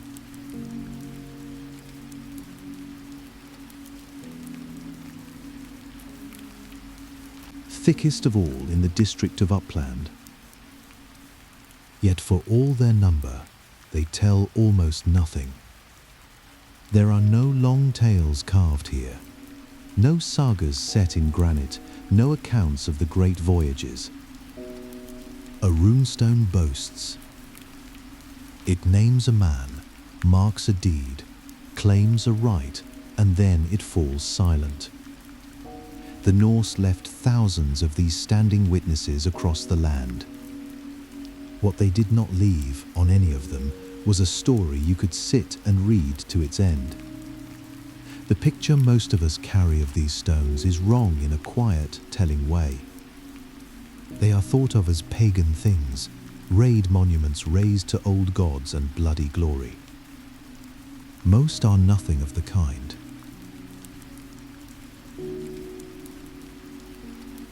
The great majority are Christian, cut in the 11th century as the new faith swept the north. They are marked with crosses and carry prayers for the soul of the dead. The stone itself caught the exact moment the old world turned over into the new. A people were changing what they believed, and they wrote that change into rock that has outlasted them by 1,000 years. The runestone is not a relic of the pagan age. It is the receipt of its ending. Nor did these stones stand where we expect them to stand. They were never grave markers, never planted over a buried body. They were raised instead where people passed, at crossroads, beside bridges, along the boundaries of land, at the places assemblies met. A runestone was a public notice, meant to be read by strangers on the road. It declared who had inherited what. It announced a family's turn to the new faith. It named the dead so that travelers would carry those names onward. These were not private sorrows set in a churchyard. They were statements raised in the open where the whole moving world would see. And a great many of them were raised by women. In Uppland, something near 4 in 10 of the stones were commissioned by women, alone or beside a man. The reason lay in inheritance, for property could pass down the female line. A stone that named a woman as heir was a claim staked in granite that no one could quietly forget. These were not soft memorials. They were legal instruments, hard as the rock they were cut from, asserting a right to land and wealth. In a world we picture as ruled entirely by men, the stones tell a stubborn other truth. Women held property, and they made sure the road knew it. One such woman has left her whole life scattered across the countryside. Her name was Estrid Sigfarstsdottir, and in the 11th century she commissioned at least 6 runestones, each marking a loss she had carried. Husbands who had died. A son named Osten, who had journeyed all the way to the Byzantine Empire and died there, far from any field she knew. She raised stones for them, and she did more. She paid for bridges to be built across the marshes. Then she had that generosity carved in stone for all to see. A single woman's grief and wealth spread across a landscape still legible after 1,000 years of rain. There was faith woven into that stonework, and it worked in her favor. The church taught that a bridge over wet and difficult ground eased the road for weary travelers. Such a work earned the builder divine favor and helped carry a dead relative's soul toward heaven. So a bridge became more than a crossing. It became an act of devotion a family could point to, a piece of piety set into the very earth. A woman with means could fund such a work and then declare it in runes beside the road. Her wealth and her faith and her family's memory all met in the same span of timber and stone. Charity here was something you could stand upon and cross. Not all runic writing stood so proudly in the open. In the year 1955, a fire tore through the old wooden wharves of Bergen, a Norwegian harbour crowded with the memory of centuries. The blaze did what no careful digging had managed. It burned away the buildings and opened the waterlogged ground beneath the brigand quays. And from that wet, dark soil, archaeologists drew up something remarkable in its ordinariness. Around 670 runic inscriptions, carved not on monuments, but on scraps of pine, on bone, on wax. These were not the words of kings or the boasts of raiders. They were the leavings of merchants and dockhands and wives, everyday writing, thrown away and forgotten, kept safe by the mud for 700 years. Literacy in the North had never been the rare gift of the powerful few. It was in the hands of ordinary people, scratching notes onto sticks. And what those sticks say is the most human thing of all. Here is a tag tied to a shipment of dried fish, reading simply that Johan owns it. Here are debts reckoned, prayers whispered into wood, quarrels and pleas and jokes. One stick carries a message as plain and immediate as any passed between two people who love and exasperate each other in equal measure. It reads, "Gidda tells you to go home." Not a saga, not a boast, not a prayer for the dead. Just a word passed from one person to another, across a busy harbour 1,000 years ago. Law lived on a rock, and letters lived on a stick. And sometimes all a rune had to say was that someone, somewhere, wanted you home. The longest stories came later, and they came from a different world. The sagas of the Icelanders moved through the 9th and 10th centuries among feuds and voyages, oaths and open graves, and gods who still walked the imagination. Yet no hand from those centuries ever wrote them down. They were set on parchment only in the 13th and 14th centuries by Christian authors, in a land that had already left its old faith behind. Between the events they describe and the pens that recorded them lie hundreds of years. Generations lived and died in that gap. The pagan world the sagas portray had ended long before the ink was ever mixed. Its voices reach us only through the memory of people who never heard them speak. For a long while, no one could agree on what the sagas truly were. One school of thought held them to be faithful memory, carried mouth to mouth down the generations, preserving the real voices of the pagan dead. The other saw invention, medieval fiction, dressing a half-imagined past in the values and faith of its own later age. The argument ran hot across the whole of the 20th century. One side listened to the sagas and heard history. The other listened and heard only story, shaped for the pleasure of shaping it. Two names came to stand for the divide, and they hardened into a quiet, stubborn war among scholars. Free prose, for those who trusted the memory. Book prose, for those who read the sagas as craft, written down by men who knew exactly what they were making. The truth, as it settled, lies somewhere between the two camps. The sagas do rest on something real, long chains of oral memory, and genealogies kept with rigid, almost sacred care across the generations. But Christian hands shaped what they finally set down. They smoothed the rough edges, added what suited them, and quietly reworked the old heathen world to sit more easily inside a newer faith. And so a saga's account of pagan practice can never quite stand on its own. It has to be tested against what the ground itself gives up: a blade, a bone, a grave opened after 1,000 years. A saga may name a burial, a weapon, a rite performed in the dark. Only the spade can say whether it was ever more than a well-told story.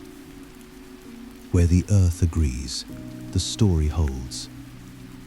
Where it stays silent, the story waits. How we come to know a thing turns out to be part of the thing we know. The most familiar image of these people is one they never once wore. No helmet crowned with horns has ever risen from a Viking grave, been turned up on a battlefield, or appeared in a single line of their own writing. The picture has no root in anything they left behind. And in the places the myth loves to set it, a horn would have been a deadly thing to carry. On the crowded deck of a longship, or packed shoulder to shoulder in the press of a shield wall, horns would catch on everything. They would snag on the rigging overhead, on a raised weapon, on the shield of the man crushed in beside him. A horn is a handle for an enemy's hand, and a hook waiting in a crowd. In the one place the legend insists on putting them, they would have gotten men killed. Only one complete helmet from the whole of the age has ever been found. It was lifted from a chieftain's grave in Norway in the year 1943. Known now as the Geirmundbu helmet, it is a plain, rounded cap of iron, riveted together from curved plates of metal.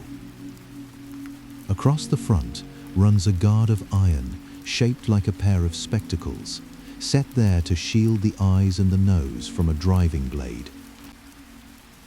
The whole thing sits low and close, hugging the shape of a living head. There is nothing ornate about it, and nothing made for show. It was armor first and always, meant to be forgotten by the man who wore it until the moment a weapon came down. No horns rise from its crown. No wings, no antlers, no flourish of any kind, only a working piece of armor shaped with care to keep a blow from splitting a man's skull. It is the true face of Viking war. and it is utterly, deliberately plain. The horns came from a stage, not from a grave. In the year 1876, in the German town of Bayreuth, a grand cycle of operas about northern gods and heroes had its first performance. The man dressing the singers was a costume designer named Carl Emil Doppler. For the Norse roles, he reached for something bold, something that would carry to the back of a darkened theatre. On the singers' heads he set helmets crowned with the curving horns of cattle, strange and grand under the lights. The image proved far too striking to stay inside the opera house. Painters borrowed it, then illustrators, then the makers of every cheap picture that followed. Within a generation, a single costume choice had hardened into a fact the whole world believed it had always known. Horned helmets did once exist on Scandinavian ground, but they belonged to an age far older than the Vikings, an age separated from the raiders by an abyss of time.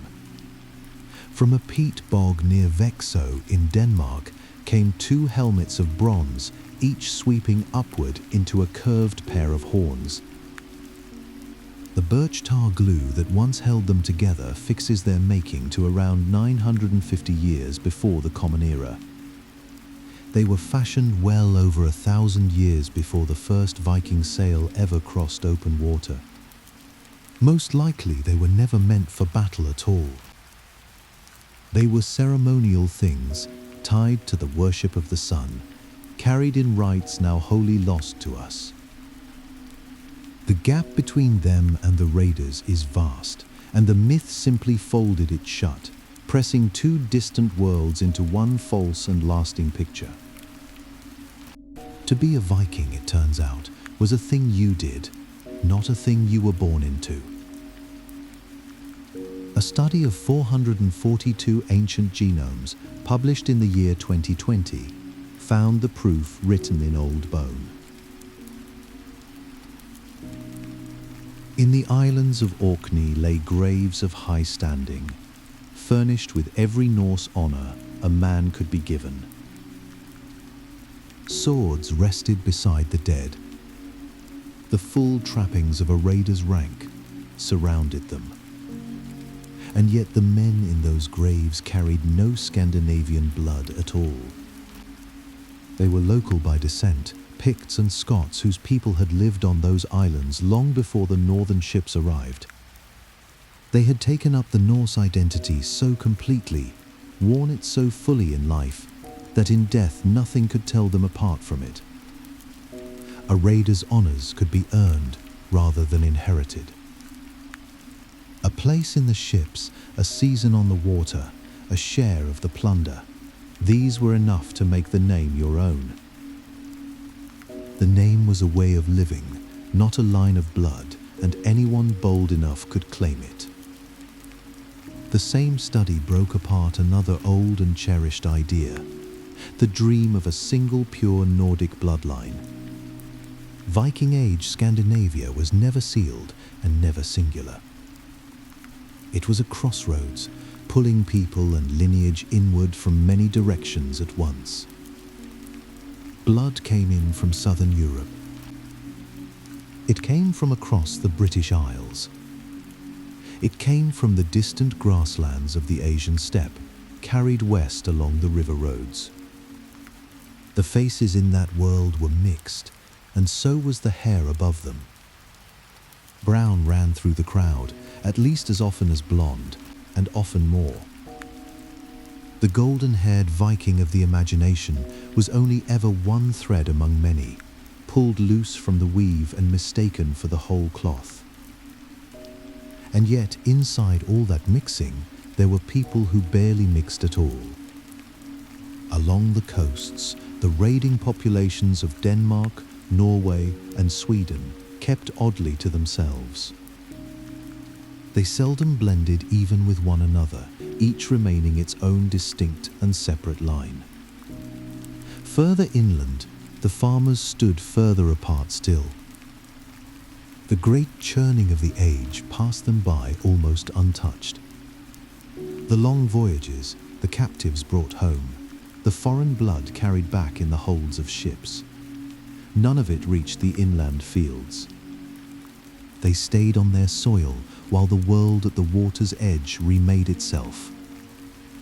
Two ways of living side by side in one small corner of the world, and only one of them ever truly wandered. The sea stirred its peoples together into something new. The land, quietly, kept its own the same. Nowhere does that mixing speak more plainly than in the founding of Iceland. The settlers who reached its shores in the late 800s left their record in the blood of everyone who came after them. Read down the male line, and the story runs clearly to the north, 75 to 80% of it Scandinavian, father to son to son. Read down the female line, and the story changes entirely. 60 to 63% of it is Gaelic, reaching back across the water to Ireland and to Scotland.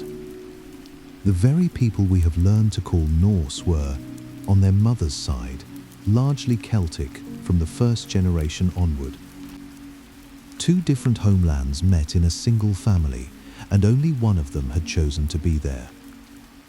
Behind that division in the blood lies a harder and quieter truth. Some of those Gaelic women may have come freely, wives drawn from the Norse Gaelic towns of the Hebrides or of Dublin. But most did not come by any choice of their own. They were captives and concubines, taken in raids along the coasts of Britain and Ireland. They were carried north across the cold sea to a place they had never chosen. The makeup of Iceland, even now, still holds the trace of them. Written into the blood of an entire people is the long, silent record of women stolen from their homes. It is history remembered not in a saga or a stone, but in the living bodies of their descendants. How much of Iceland's founding stock was British or Irish is a figure still counted in more than one way. Studies of skull traits push the share higher than the bloodlines alone would suggest, perhaps 52 to 65% of the whole. The exact number shifts with the method chosen to measure it, and the different methods answer slightly different questions. The bloodlines follow one thread of ancestry each, while the bones of the skull carry the blended record of all of them. But one shape in the data never moves, no matter how it is read. The fathers were overwhelmingly Norse, and the mothers overwhelmingly Gaelic, in a lopsidedness that no one now disputes. However the totals are drawn, the same picture keeps returning. Here was a people built from Scandinavian men, and from Celtic women taken or driven from the homes they knew. Far to the east, at the trading town of Birka, one grave held a warrior of the highest rank. It was opened in the 1870s, catalogued only as 581, and its contents read like an inventory of war. A sword and an axe. 2 spears. Arrows shaped to punch clean through armor. 2 shields to guard their owner, and 2 horses to carry the body into whatever came next. And among the weapons lay a full set of gaming pieces, the tools of a mind that moved men across a board like counters. For more than 100 years, no one thought to question what such a grave could only mean. The warrior lying in it was taken, without a moment's doubt, to be a man. Then, in the year 2017, the bones themselves were finally made to speak. Genetic testing read the sex written into the skeleton, and the answer undid a full century of certainty. 2 X chromosomes. The warrior of Birka had been a woman. The bones had lain in the ground unchanged all along, and only the questions asked of them had been wrong. The researchers turned back to the sword, the arrows, the shields, the gaming pieces set so deliberately around her. To them, that complete kit of command pointed to something rare and clear. Here was a woman laid to rest as a leader of war, not a bystander to it, but a strategist honored with every mark of the fighting elite. A century of quiet assumption had been reading the grave wrong from the very beginning. Whether she truly led men into battle is another question, and it remains open still. The skeleton carries no scars of combat, no marks in the bone from a lifetime spent with the sword and the saddle. And grave goods. Some scholars gently caution, speak the language of the living who chose them. The dead do not bury themselves. A weapon laid down in the earth may mark a warrior, or a symbol, or a meaning that lies now beyond our reach. Her sex is settled beyond any doubt. Her life is not. And so the bones in that grave at Birka answered one question completely and left a deeper one lying open. It rests there still, unhurried and unresolved, in the quiet of the ground. The whole of it fits inside a span shorter than most empires. It opens on a grey morning in the year 793, when raiders come ashore at the island monastery of Lindisfarne. It closes on a field called Stamford Bridge in the year 1066, where a Norwegian king falls and does not rise again.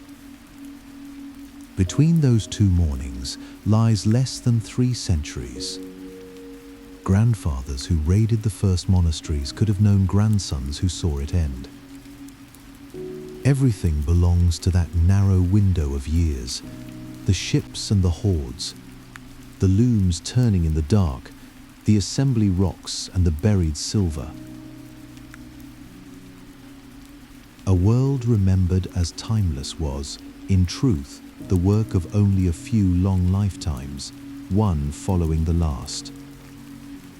Around the year 1000, the young Republic of Iceland comes to the edge of breaking. Its people are split in two. On one side stand those who hold to the old gods of their fathers. On the other, those who have taken the new faith carried in from across the sea. Both gather at the assembly plain, armed, and watch one another across the open ground. A whole country stands ready to tear itself apart over which gods it will keep. Blood feud and open war are close enough to smell in the air. Between the two sides lies a silence that could turn in a single moment to killing. And yet the thing that finally decides it is not a battle at all. It is a vote. The decision is given to a single man, Thorgeir, the law speaker, who carries the whole of the law inside his memory. He himself still follows the old gods. He does not argue his side. He does not call the assembly to a show of hands. Instead, he lies down beneath his heavy fur cloak, and he draws it over his face, and he stays there. A full day passes over him. A night passes. No one knows what moved through his mind beneath the wool. He held two faiths in the balance, and his own among them.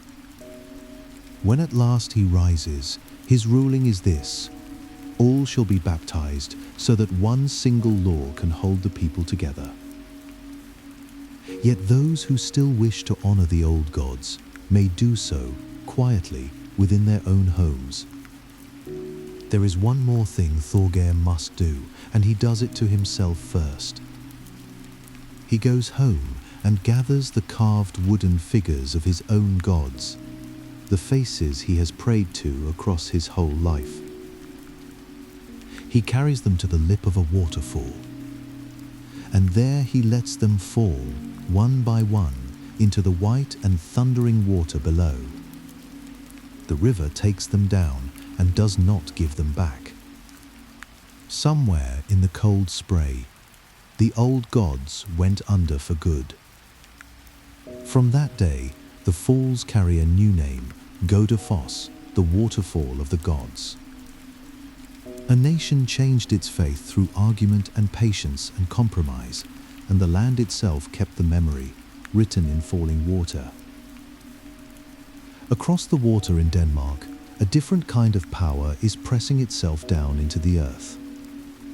Around the year 980, the King Harald Bluetooth raises a new kind of stronghold, and it resembles nothing that came before it. The older settlements had sprawled and wandered, growing outward as families grew. An older village had no shape a stranger could name. These are drawn as if with a compass. A flawless circle of raised earthen wall, ringed on the outside by a ditch cut in a deep, sharp wedge. Within 2 straight roads cross at the exact center, and 4 gates open outward to the 4 points of the sky. Every line of it is deliberate, measured, and cold. The land has been taken in hand and made to obey a single plan. Inside those circular walls, the same order runs down to the last standing timber. Great longhouses, each around 30 paces long, are set out in tight squares, 4 halls to a quarter. Every one is raised to the same measure, a foot borrowed from the Romans, whose empire had been gone for centuries. The largest of all these forts stands at Aggersborg in the north of Denmark. The earth of its ramparts still rises from the flat land, a green ring you can trace from the air. Within its ring lie 48 of these halls, arranged as neatly as the studs on a shield. There is room here, by some counts, for a garrison of 5,000 men. Enough people to fill a market square, walled inside a wheel of earth. A whole small town conceived in a single mind and set down complete, as ordered as a game board on a table. The tree rings inside their timbers tell a strange and sudden story.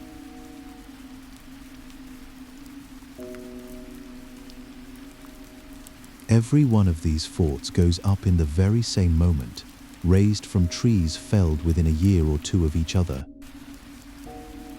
This is a king reaching for control all at once. He is pressing a new Christian kingdom down onto a restless land and warning any who might think to rise against him. And then, almost as swiftly as they appeared, the forts fall quiet. Within perhaps 20 years, they are emptied and given back to the grass. The great circles of earth outlasted the purpose that raised them. They were never built to endure. They were the hard, sudden shape of a single moment, when a kingdom was being forced into being by will alone. For centuries, the farms of the north had run on the labor of the unfree. The thralls spread the dung across the fields, cut the peat from the bogs, and turned the heavy grinding stones. Their bondage does not end in a single bright day of freedom. There is no proclamation and no unlocking of chains at first light. It fades instead, slowly, into something else entirely. As the kings grow stronger and the new faith spreads across the land, the old arrangement begins to lose its purpose. When dues and payments come to be carefully counted and collected, the outright owning of a person no longer pays. It is cheaper, in the end, to bind that person to the soil instead. And so the thrall becomes a tenant, still poor, still burdened with heavy dues, but no longer another man's property. The change was slow enough that few alive would have felt the moment it turned. Slavery in the north was never struck down in a single stroke. It was counted and taxed and quietly reshaped until it was gone. Far to the west, at the very rim of the known world, a colony clung to its life on the ice. The Norse, who had settled Greenland, lived in a place that held almost nothing the wider world wanted, save one thing. In the cold grey seas off their shores swam the walrus, and in its long curved tusks lay ivory. Hunters took them on the ice and the open water, in a cold few in the south had ever known. Across all of medieval Europe, that ivory was carved into small treasures. It became the solemn little faces of chess kings and queens, and the caskets made to hold the bones of saints. For a time, the Greenlanders held that trade almost entirely to themselves. No one else in the world could reach the herds they hunted. A settlement clinging to the raw edge of the ice survived because bishops and lords, far away in warmer lands, wanted something beautiful to hold. The Greenland settlements began with an exile. Eric the Red, outlawed from Iceland for killing, sailed west in the year 985. He gave the new country a hopeful, tempting name, Greenland, to draw others out across the water after him. And they came. Ships came west heavy with cattle and tools and hope. Farms rose along the sheltered fjords and small churches after them, and in time even a bishop's seat. There were feast halls and burial grounds, and the small daily rounds of a settled life.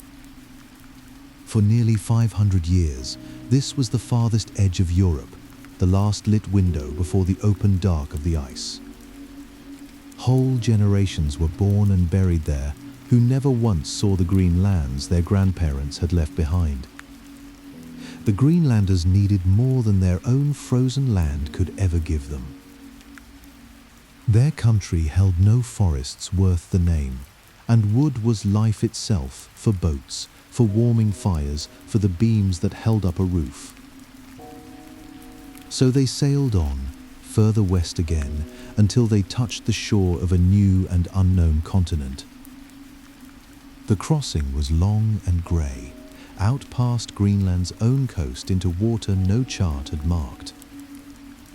At the northern tip of Newfoundland, at a place now called Lands-och Meadows, they left behind the only solid proof of it. What they raised there was no grand colony at all. It was a working camp, a small cluster of halls for perhaps 70 to 90 people.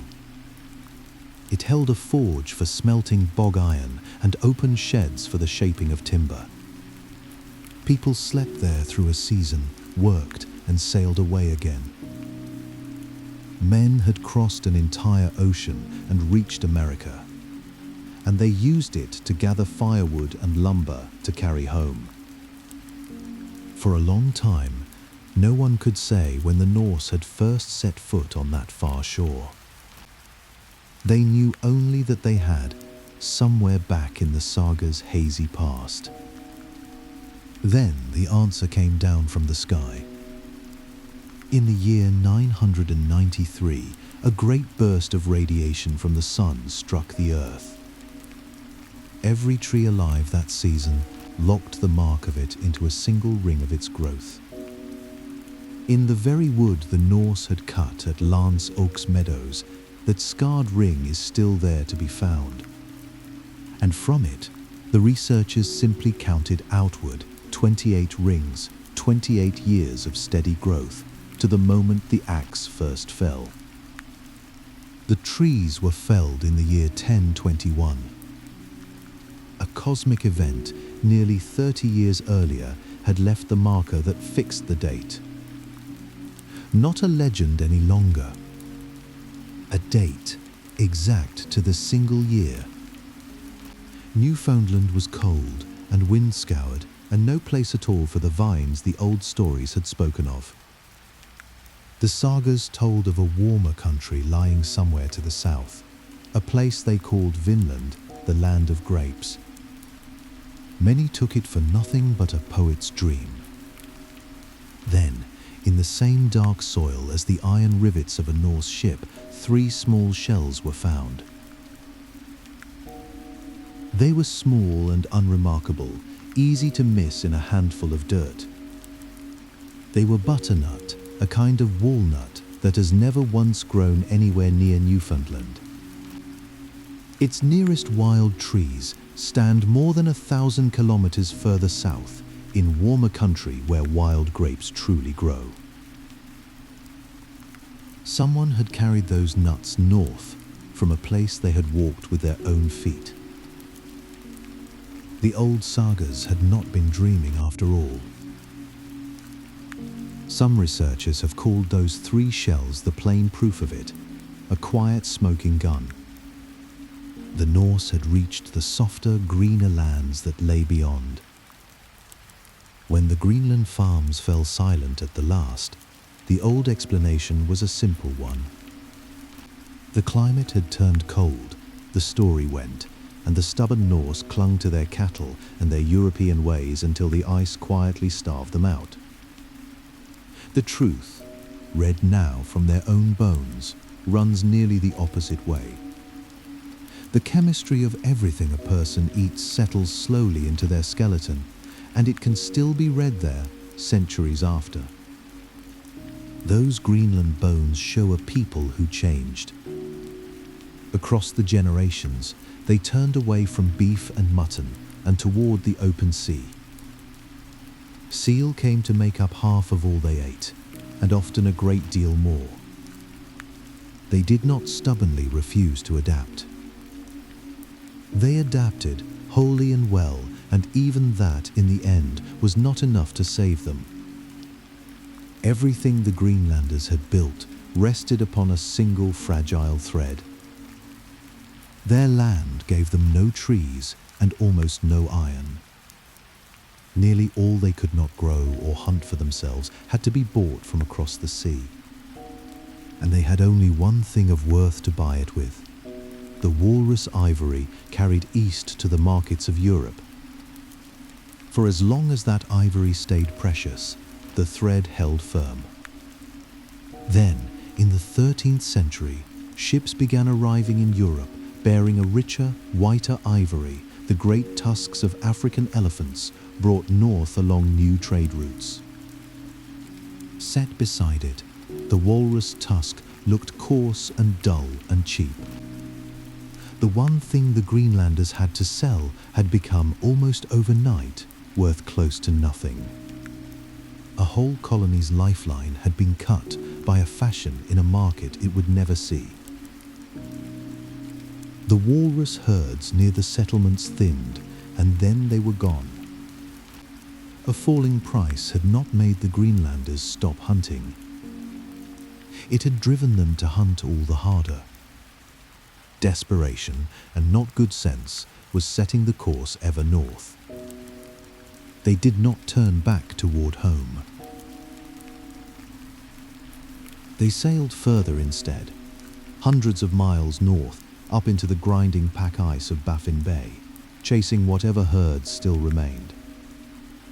The ice ground against the hulls, and the light thinned, and still they pushed north. The tusks they carried home grew smaller year by year, taken now from the females and the young, because the great old bulls were already gone. Each voyage was longer than the last, and colder, and far more dangerous, and each one returned with less than the one before. They were rowing further and further out to sell a thing the world had already stopped wanting. In the end, no single blow ended the Greenland settlements. It was many small failures instead, leaning one against another until at last they fell together. The market for their ivory was gone. The one trade that had fed the colony for centuries had simply closed. The voyages to find more of it cost more than they ever brought back. The climate was slowly cooling, the growing seasons drawing shorter, and other people, the Inuit, moving down out of the north, were hunting those same shrinking seas. No single thing among them was fatal, All of it together was. And so, quietly, with no last battle and no final siege, the farms of Greenland grew still. The fires burned low and went out in the longhouses. Grass grew over the doorsteps where children had once been carried in from the cold. The fjords kept their long silence. At the very edge of the ice, the age did not fall. It simply, slowly came to rest. We remember them for the leaving. The ships pushed off, the raids, the far shores. That is the story that survived, loud and bright and small. Underneath it lay the wider truth. A world that spent far more of itself tending fields than crossing seas, more time at the loom than at the oar. The going out was real, but it rested on everything that stayed behind, and everyone who was never free to leave. Most of that world was quiet. It was hands turning wool into cloth through a whole slow winter, so that a single sail could one day fill with wind. It was the same stew warmed twice in a day, the cattle brought in against the cold, the law held in one man's memory and spoken aloud once a year. The great voyages we picture were the visible edge of something mostly hidden, patient, domestic, and carried on the backs of the unnamed. Perhaps that is the truest shape of any people who are remembered. We keep the sails and forget the spinning. We keep the sharp, bright moment and lose the long, ordinary years that made it possible. What lasts in the telling is rarely what most of a life was made of. The real weight of a world tends to lie in its quiet places, in the work no one thought to write down. So let the raids drift back to their small corner now. Let the ships come to rest on the shore. What remains is softer and older, a fire burning low, wool passing through steady hands, the sea moving somewhere out beyond the dark.